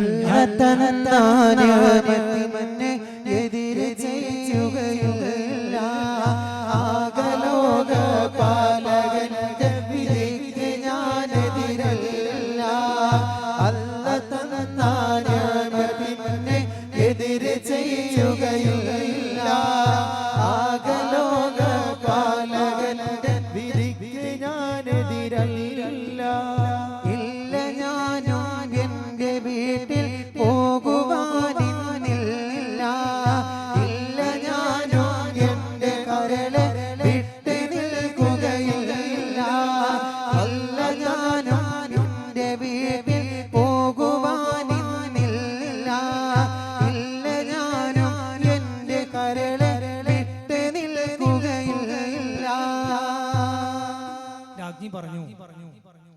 എന്റെ വീട്ടുകാർ എന്നെ മറവ് ചെയ്ത് ഞാൻ മരിച്ചപ്പോ അവരൊക്കെ പിരിഞ്ഞു പോയി. ഞാൻ ഈ കോലത്തിൽ ഇപ്പോ വീട്ടിലേക്ക് പോയാൽ എന്തൊക്കെ അവസ്ഥ? നമ്മുടെ വീട്ടിൽ നിന്ന് മരിച്ചുപോയ ഒരാള് രാത്രി വീട്ടിലേക്ക് ഒരു ഓട്ടോറിക്ഷയും വിളിച്ചു വന്നാൽ എങ്ങനെ ഉണ്ടാവും? തന്നെയുമല്ല, എന്നെ ഇത്രയേറെ സ്നേഹിച്ച എല്ലാവരും പിരിഞ്ഞു പോയിട്ടും ഇവിടെ നിന്നിട്ട് ഞാൻ മരിച്ചു എന്ന് കരുതിയിട്ട് എല്ലാവരും പിരിച്ചു പോയിട്ടും ഞാൻ മരിച്ചിട്ടില്ല, എന്നെ ഒന്ന് കാണണമെന്ന ആഗ്രഹത്തോടു കൂടി ഇവിടെ നിന്ന് എന്റെ കബറ് വാങ്ങി പുറത്തെടുത്ത് വെച്ചിട്ടുള്ള എന്റെ ഈ പുതിയാപ്പിളയുടെ ലോകത്തേക്ക് ഞാൻ ഇനി പോവുകയാണ്. അവര് ചോദിച്ചു, നിങ്ങളെ വീട് എവിടെയാണ്? എനിക്ക് വീട് കാട്ടിലാണ്, ഞങ്ങൾ വള്ളിക്കുടിലാണ്, കാട്ടിലാണ് ഞങ്ങളുടെ താമസം എന്ന് പറഞ്ഞു. രാജ്ഞിയോട് ചോദിച്ചു, നിങ്ങൾ ഇവരുടെ പോകുന്നോ? പറഞ്ഞു, അതെ, ഞാൻ ഇവരെ കൂടെ പോവാണ്. അവിടെ കൊട്ടാരത്തിലെ സൗകര്യങ്ങളൊന്നും ഉണ്ടാവില്ല, വള്ളിക്കുടിലാണ്. സഫിയ പറഞ്ഞു, ഖബറിനേക്കും വലിയ സൗകര്യം ഉണ്ടാവുമല്ലോ. ഏതായാലും രണ്ടാളും അങ്ങോട്ട് പോകാൻ തീരുമാനിച്ചു. എന്നിട്ട് ഖബറുകൾ ഇവർ രണ്ടുപേരും കൂടി മണ്ണിട്ടുമല്ല നീക്കി മൂടി. യാത്രക്കാർ അങ്ങ് നടന്നുപോയി. ഇവർ രണ്ടുപേരും തന്റെ വള്ളിക്കുടിലേക്ക് കാട്ടിനകത്തേക്ക് നടന്നുപോയി. അന്ന് മുതൽ സഫിയ വള്ളിക്കാട്ടിലെ രാജകുമാരി. അങ്ങനെ അവിടെ താമസം ഇങ്ങനെ കടിച്ചുകൂട്ടി. വർഷങ്ങൾ പിന്നിട്ടു. ആരും ഈ കഥ അറിഞ്ഞില്ല.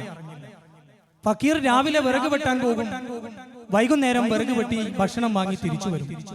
അങ്ങനെ 5 വർഷക്കാലമായി. 5 വർഷക്കാലമായപ്പോ ഫക്കീറിന് കുടിലിൽ ഒരു കുട്ടി ജനിച്ചു, ഒരു ആൺകുട്ടി ജനിച്ചു.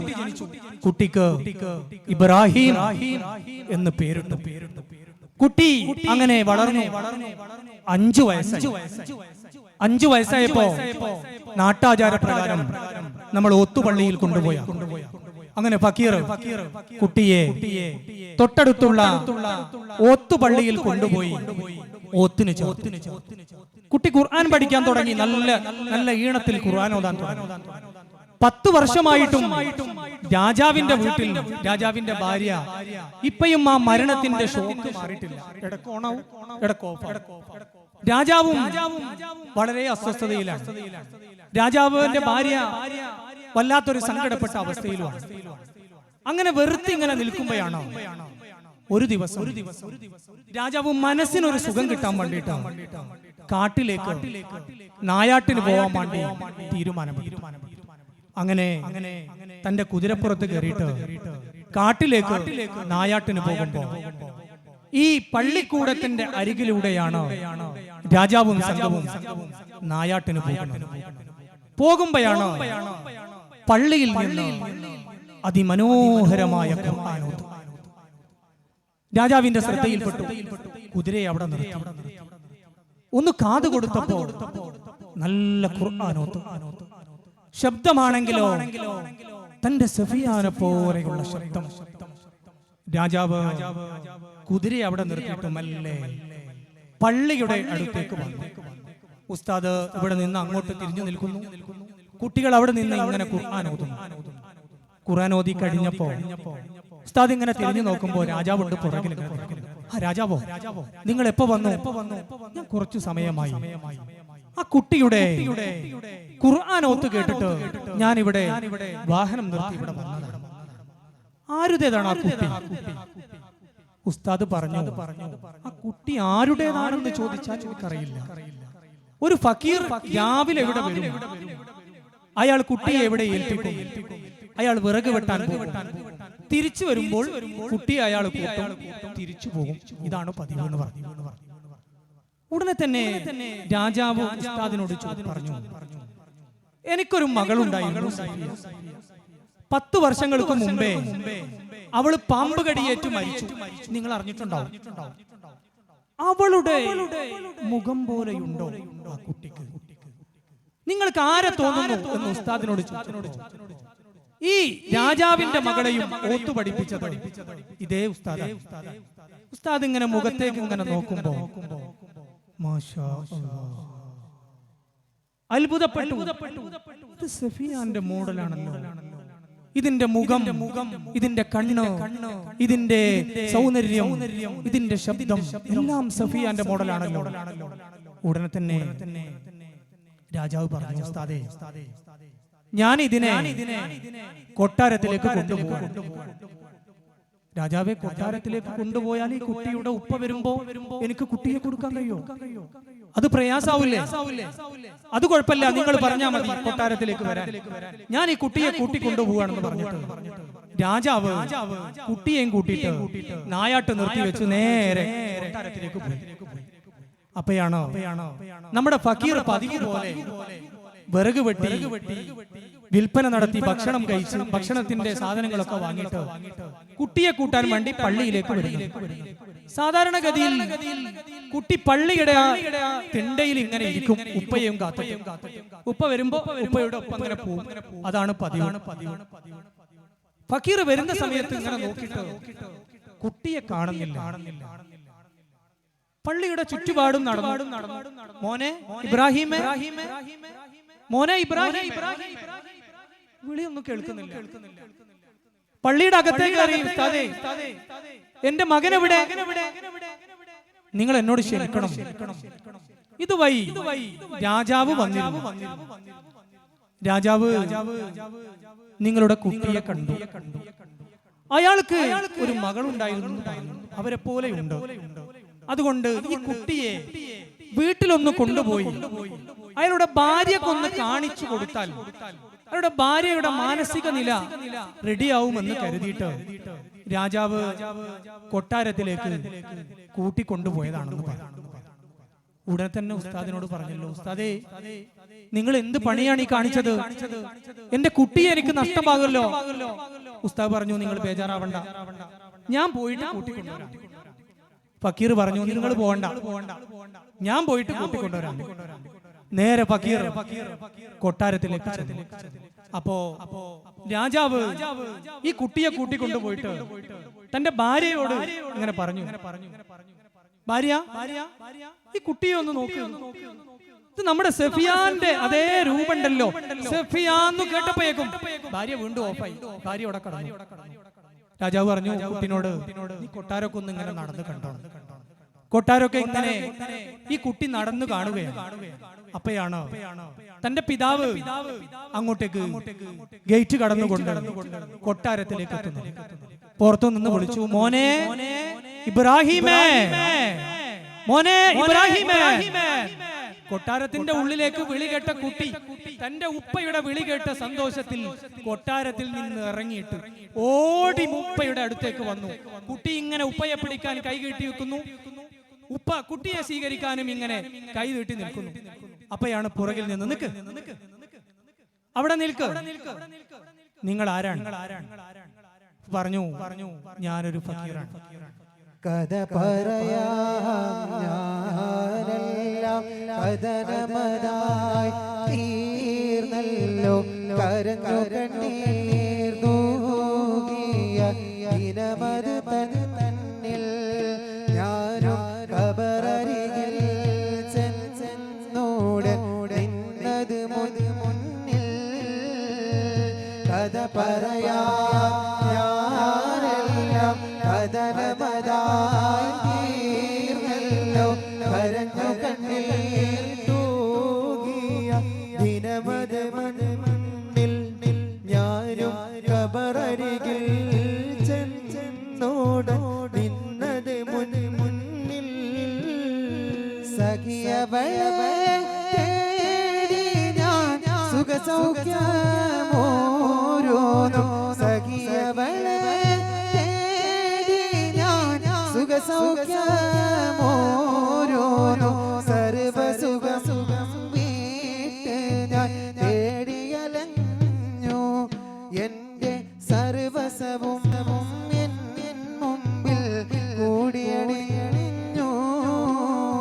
രാജാവ് ഫക്കീറിനോട് പറഞ്ഞു, നിങ്ങൾ എന്നോട് ക്ഷമിക്കണം, എനിക്കൊരു മകളുണ്ടായിരുന്നു സഫിയ.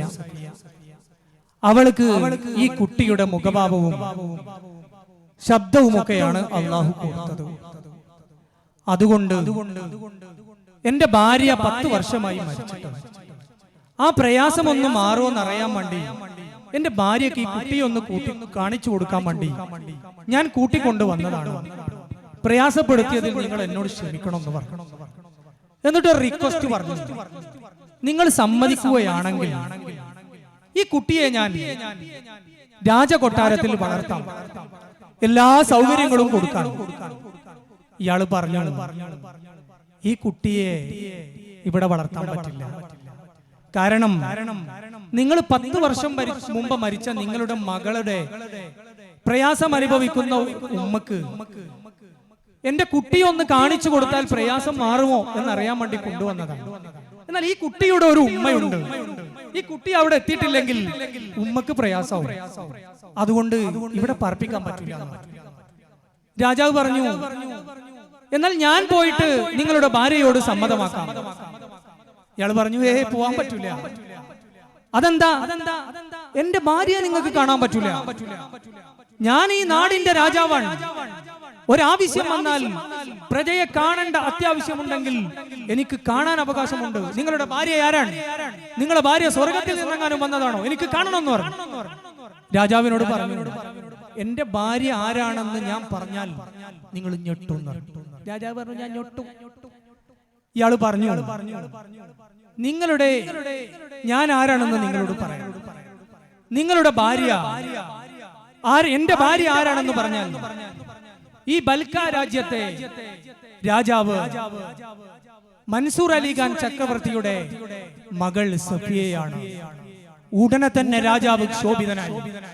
രാജാവ് ഉറയിൽ നിന്ന് വാള് വലിച്ചൂരി പറഞ്ഞു, മിണ്ടിപ്പോകരുത്. 10 വർഷം മുമ്പേ മരിച്ചുപോയ എന്റെ മകളെ കുറിച്ച് അപരാധം പറയരുത്. ഈ കുട്ടിയുടെ ഉപ്പയാണെന്ന് ഞാൻ നോക്കില്ല, തല ഞാൻ എടുക്കും. പേടിച്ചിട്ട് ഇബ്രാഹിം ഉപ്പനോട് പറഞ്ഞു, നമ്മൾ പോവാ. ഫക്കീർ പറഞ്ഞു, അവിടെ നിൽക്കുമോനെ, ഇത് പറഞ്ഞിട്ട് നമുക്ക് പോകാം. ഫക്കീർ പറഞ്ഞു, ഞാൻ ആരാണെന്ന് നിങ്ങളോട് പറയാം. ഈ കുട്ടിയുടെ പേര് ഇബ്രാഹിം, എന്റെ പേര് അദ്ഹം. ഞാൻ അദ്ഹം റളിയല്ലാഹു അൻഹു ആണ്. എന്റെ കുട്ടി ഇബ്രാഹിമിന് അദ്ഹമാണിത്. ഈ കുട്ടി നിങ്ങളുടെ മകൾ സഫിയയുടെ മകനാണ്. നിങ്ങൾക്ക് കല്യാണത്തിന് ഒരു മുത്തുമായി വന്ന ഫക്കീറിനെ ഓർമ്മയുണ്ടോ? ഈ മുഖം നിങ്ങൾ ഓർക്കുന്നുണ്ടോ? നിങ്ങളൊന്ന് ആലോചിച്ച് നോക്കൂ. എന്റെ മുഖത്തേക്കൊന്ന് നോക്കൂ. എന്നെ നിങ്ങൾക്ക് ഓർമ്മയുണ്ടോ? രാജാവ് ഇങ്ങനെ നോക്കിയിട്ട് പറഞ്ഞു, അതെ, ഈ മുഖം എനിക്ക് ഓർമ്മയുണ്ട്. നടന്ന സംഗതികളെല്ലാം രാജാവിനോട് ഫക്കീർ വിശദീകരിച്ചു. ഉടനെ തന്നെ ഈ കുട്ടിയെ അങ്ങോട്ട് കെട്ടിപ്പിടിച്ചിട്ട് സന്തോഷം കൊണ്ട് രാജാവ് ഈ കുട്ടിയുമായിട്ട് റൂമിലേക്ക്, ദർബാർ ഹാളിലേക്ക് ഒറ്റ ഓട്ടിട്ട് ഭാര്യ എങ്ങനെ ഓഫായി കിടക്കാണ്. 2 അടിയാണ്. ഭാര്യ ഇങ്ങോട്ട് എഴുന്നേറ്റിട്ട്, എന്തടിയാണോ മനുഷ്യ അടിക്കുന്നത്? പുറത്ത് സന്തോഷം കൊണ്ട് അടിച്ചതാണ്. പറഞ്ഞു, ഈ കുട്ടിയെ നോക്ക്. ഈ കുട്ടി നേരത്തെ കൊണ്ടുവന്ന കുട്ടി തന്നെയല്ലേ? അല്ല, ഈ കുട്ടിക്ക് ഇപ്പൊ ഒരു പ്രത്യേകതയുണ്ട്. എന്താ പ്രത്യേകത? ഇത് നമ്മുടെ കുട്ടിയാണ്. ഞാൻ അസുഖമില്ലാതെ കടന്നപ്പോ നിങ്ങൾ വേറെ പെണ്ണും കെട്ടിയോ? അല്ല, ഈ കുട്ടി നമ്മുടെ കുട്ടിയാണ്, നമ്മുടെ സഫിയാന്റെ കുട്ടിയാണ്. പടച്ചോനെ, എനിക്ക് മൈൻഡിന് ചെറിയ പ്രശ്നമുള്ളായിരുന്നു, നിങ്ങൾക്ക് നല്ല ഭ്രാന്തായോ? അല്ല മോളെ, ഇത് നമ്മുടെ മരിച്ചുപോയ മകൾ സഫിയാന്റെ മകനാണ്. കഥകളൊക്കെ പറഞ്ഞു കൊടുത്തു. ഉടനെ തന്നെ കിടക്കപ്പായിൽ നിന്ന് എഴുന്നേറ്റിട്ട് ഇപ്പൊ എവിടെയുണ്ട് എന്ന് അന്വേഷിച്ചിട്ട് ഈ മകളെ കാണാൻ വേണ്ടി ഉമ്മ കിടക്കപ്പാടയിൽ നിന്ന് ഒരൊറ്റോട്ടാൻ ചോദിച്ചു, മോളെ നീ ഭർത്തണ്ടാണോ പോവല്ലോ? മരിച്ചുപോയ തന്റെ മകൾ, 10 വർഷം മുമ്പ് മരിച്ചുപോയ മകൾ ഇന്ന സ്ഥലത്ത് ജീവിച്ചിരിപ്പുണ്ടോ എന്ന് കേൾക്കാണ്. ഒറ്റ ഓടുകയാണ്. തന്റെ കുന്നിന് മുകളിലേക്ക് ഉള്ള സ്ഥലവും ലക്ഷ്യം വെച്ചുകൊണ്ട് ഓടുകയാണ്. പിന്നാലെ രാജാവുണ്ട് ഓടുന്നു. പിന്നില് ഇബ്രാഹിം ഓടുന്നുണ്ട്. തന്റെ ഉപ്പ അദ്ഹം ഓടുന്നുണ്ട്.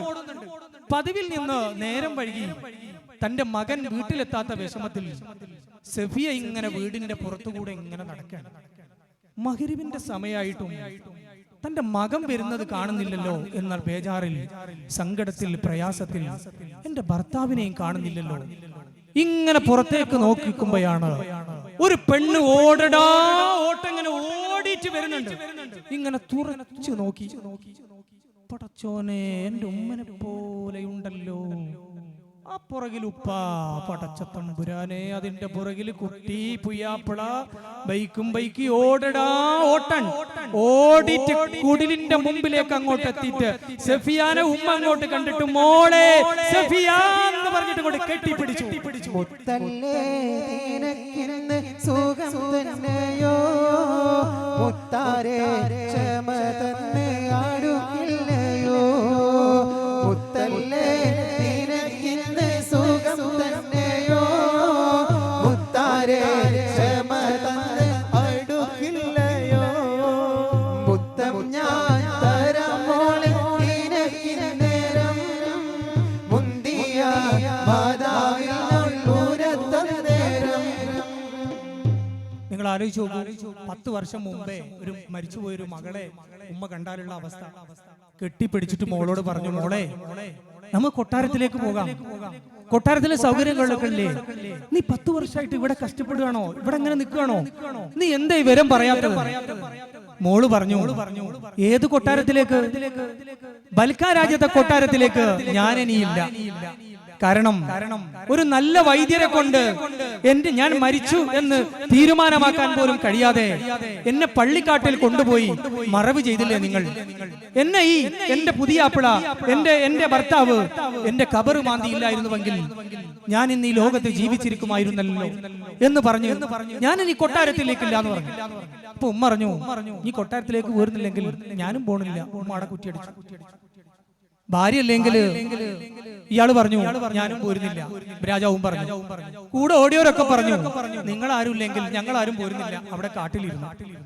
അപ്പൊ അദ്ദേഹം മെല്ലെ ആത്തു കയറിയിട്ട് സഫിയനോട് പറഞ്ഞു, മോളെ നമ്മുടെ കുട്ടിനെ 1 മണിക്കൂർ നീ കാണാതിരുന്നപ്പോ നിനക്ക് വലിയ പ്രയാസായില്ലേ, വലിയ സങ്കടായില്ലേ? അതെ, എനിക്ക് ബേജാറായി. ഞാൻ ഇങ്ങനെ തപ്പി നടന്നതായിരുന്നു, നിങ്ങൾ ഇവിടെ പോയി എന്ത് പറ്റി എന്ന് ഞാൻ ആലോചിച്ചായിരുന്നു. എന്നാൽ 10 വർഷമായിട്ട് ഈ ഉപ്പയും ഉമ്മയും നീ മരിച്ച സങ്കടത്തിൽ ഇങ്ങനെ വീട്ടിൽ കഴിച്ചു കൂട്ടുകയാണ്. അവരുടെ സങ്കടം നീ ഇന്ന് ആലോചിച്ചു നോക്കൂ. നീ അവരുടെ കൂടെ പോകണമെന്ന് പറഞ്ഞു. അങ്ങനെ കൂട്ടത്തോടെ എല്ലാവരും കൂടെ കൊട്ടാരത്തിലേക്ക് യാത്ര പോവുകയാണ്. അങ്ങനെ കൊട്ടാരത്തിൽ അന്ന് നിർത്തിവെച്ച കല്യാണം അതേപോലെ നടക്കാൻ അവിടെ വലിയ ആഹ്ലാദങ്ങളൊക്കെ നടക്കുന്നുണ്ട്. നാട്ടിൽ ആളുകളൊക്കെ തരിച്ചു കൂടിയിട്ടുണ്ട്. കാരണം 10 വർഷം മുമ്പ് മരിച്ചുപോയ ആള് തിരിച്ചു വരികയാണ്. കാണാൻ വേണ്ടി എല്ലാവരും നിൽക്കുന്നുണ്ട്. കൊട്ടാരത്തിൽ എല്ലാ സൗകര്യങ്ങളും കൂടിയുള്ള വലിയ വിഭവങ്ങളൊക്കെ ഇങ്ങനെ നടക്കുന്നുണ്ട്. അദ്ദേഹം റളിയല്ലാഹു അൻഹു പുറത്ത് ഇങ്ങനെ നിന്നു. അതിനൊന്നും കൂടാതെ എല്ലാരും പിരിഞ്ഞു പോയ രാജാവിനോട് ചോദിച്ചു, രാജാവേ ഞാൻ മെല്ലെ എന്റെ കാട്ടിലേക്ക് പോകട്ടെ. രാജാവ് പറഞ്ഞു, പോകാൻ പാടില്ല, ഇന്ന് നിങ്ങൾ ഇവിടെ നിൽക്കണം, നിങ്ങൾ ഇവിടെ തന്നെ നിൽക്കണം. നിങ്ങൾക്ക് അന്ന് തയ്യാറാക്കി വെച്ച മണിയറയുണ്ട്, 10 വർഷമായിട്ട് അവിടെ കിടക്കുന്നു, പൂട്ടിക്കിടക്കുന്നു, അത് പോയി തുറക്കണം. അങ്ങനെ മണിയറ ഇങ്ങോട്ട് തുറന്നു നോക്കുമ്പോൾ സുബ്ഹാനല്ലാഹ്, വളരെ സജ്ജീകരിച്ചിട്ടുള്ള മണിയറ. അതിൽ കയറിയപ്പോ അദ്ദേഹം റളിയല്ലാഹു അൻഹുവിന് അല്ലാഹുവിനെ ഓർമ്മ വന്നു. ഞാനിതിൽ കടന്നാൽ എനിക്ക് നാളെ ഇത് സ്വർഗീയ ലോകത്ത് വലിയ വിഷയമാണെന്ന് തോന്നി. അങ്ങനെ ഭാര്യയോട് പറഞ്ഞു, മോളെ നീ ഇറങ്ങിക്കിടക്കുന്നു. അങ്ങനെ നിലത്ത് കടന്നു. ഇടയ്ക്കൊക്കെ അദ്ദേഹം റളിയല്ലാഹു അൻഹു കൊട്ടാരത്തിലേക്ക് വരാൻ തുടങ്ങി. പിന്നെ വരും, ഇടയ്ക്ക് പോകും. ആ രൂപത്തിലായി.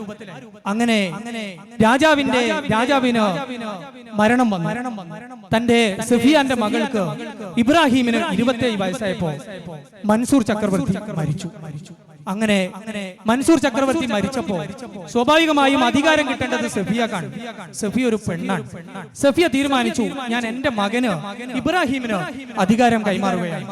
അങ്ങനെ ഇബ്രാഹിം അധികാരം ഏറ്റെടുക്കുന്നതിന്റെ മുമ്പേ തന്റെ ഉമ്മയുടെ അടുത്ത് വന്നിട്ട് ചോദിച്ചു, ഉമ്മ എനിക്ക് ഉപ്പാനോട് അനുഗ്രഹം വാങ്ങണം, ഉപ്പാനെ എവിടെ കാണുമെന്ന് ചോദിച്ചു.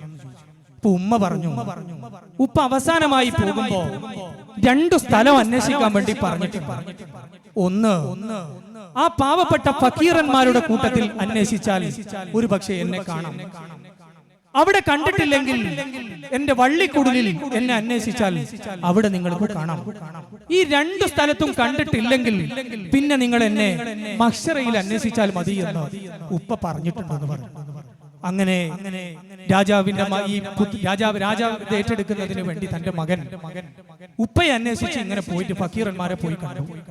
ഫക്കീറന്മാര് പറഞ്ഞു, ഒരു 6 മാസം മുമ്പേ ഉപ്പയെ കണ്ടിട്ടുണ്ട്, ഇപ്പൊ ഒരു വിവരവും ഇല്ല. അങ്ങനെ വള്ളിക്കുടിലേക്ക് പോയി. കുടിലിന്റെ ഉള്ളിൽ നിന്ന് ഇങ്ങനെ നോക്കുമ്പോ ഉപ്പ ഇങ്ങനെ കിടക്കുന്നുണ്ട്. അവിടെ ആ പഴയ ബെഞ്ചിൽ, അന്ന് ഉപ്പ കടന്നിരുന്ന ആ ബെഞ്ചിൽ അങ്ങനെ കിടക്കുന്നുണ്ട്. മെല്ലെ ആ കുടിലിന്റെ ഉള്ളിങ്ങോട്ട് തുറന്നിട്ട് പോയി നോക്കുമ്പോ ഉപ്പാ ഉപ്പ ഉപ്പ ഉപ്പ വിളി കേൾക്കുന്നില്ല. ഉപ്പ അപ്പയേക്കും നാഥനിലേക്ക് മടങ്ങിയിട്ടുണ്ട്. മെല്ലെ പോയി ഇങ്ങനെ തൊട്ടപ്പോ ആ ബെഞ്ച് ചെതല് പിടിച്ചിട്ട് നിലത്തേക്ക് വീണു. എന്നാൽ ആ മയ്യത്തിന്റെ മുകളിലേക്ക് ചെതല് പിടിച്ചിട്ടില്ല, ഒന്നും പറ്റിയിട്ടില്ല. അതാണ് പറഞ്ഞത്, നല്ല മനുഷ്യരുടെ മയ്യത്ത് ചെതല് തിന്നില്ല എന്ന് പറഞ്ഞത് അവിടെയാണ്. ഒന്നും സംഭവിച്ചില്ല. അവർ ആ മയ്യത്തെടുത്ത് കൊട്ടാരത്തിലേക്ക് കൊണ്ടുവന്നു. കൊട്ടാരത്തിലേക്ക് കൊണ്ടുവന്നിട്ട് കുളിപ്പിച്ചു, നിസ്കരിച്ചു. അങ്ങനെ പോകുമ്പോഴാണ് തന്റെ ഭാര്യ സഫിയ തന്റെ മകനെ വിളിച്ചിട്ട് പറഞ്ഞു, മോനെ ഇബ്രാഹിമേ, ഉപ്പാക്ക് വേണ്ടി ഒരു കബറ് പ്രത്യേകമായി കുഴിക്കേണ്ടതില്ല. അന്ന് 10 വർഷങ്ങൾക്ക് മുമ്പേ ഉമ്മാക്ക് വേണ്ടി കുഴിച്ച കബറുണ്ട് അവിടെ. അതുമെല്ലാം മാന്തിയിട്ട് ഉപ്പയെ അവിടെ മറവ് ചെയ്താൽ മതി എന്ന് പറഞ്ഞിട്ട് ഉപ്പയെ അവിടെ മറവ് ചെയ്തു. ഈ കഥ ഞങ്ങൾ അവിടെ അവസാനിപ്പിക്കുകയാണ്. അല്ലാഹു ഇത് കേട്ടവർക്ക് നമ്മൾക്കൊക്കെ തന്നെ അർഹമായ പ്രതിഫലം നൽകുമാറാകട്ടെ എന്ന് പ്രാർത്ഥിക്കുകയും, സമയം നീണ്ടുപോയെങ്കിൽ ക്ഷമ ചോദിച്ചുകൊണ്ട് നിർത്തുകയും ചെയ്യുന്നു. ഒരുപാട് ഞങ്ങൾ കുറച്ചിട്ടാണ് ഇവിടെ വരെ എത്തിച്ചത്. സമയം നീണ്ടുപോയതിൽ ക്ഷമ ചോദിക്കുന്നു. അസ്സലാമു അലൈക്കും വറഹ്മത്തുള്ളാഹി വബറകാതുഹു.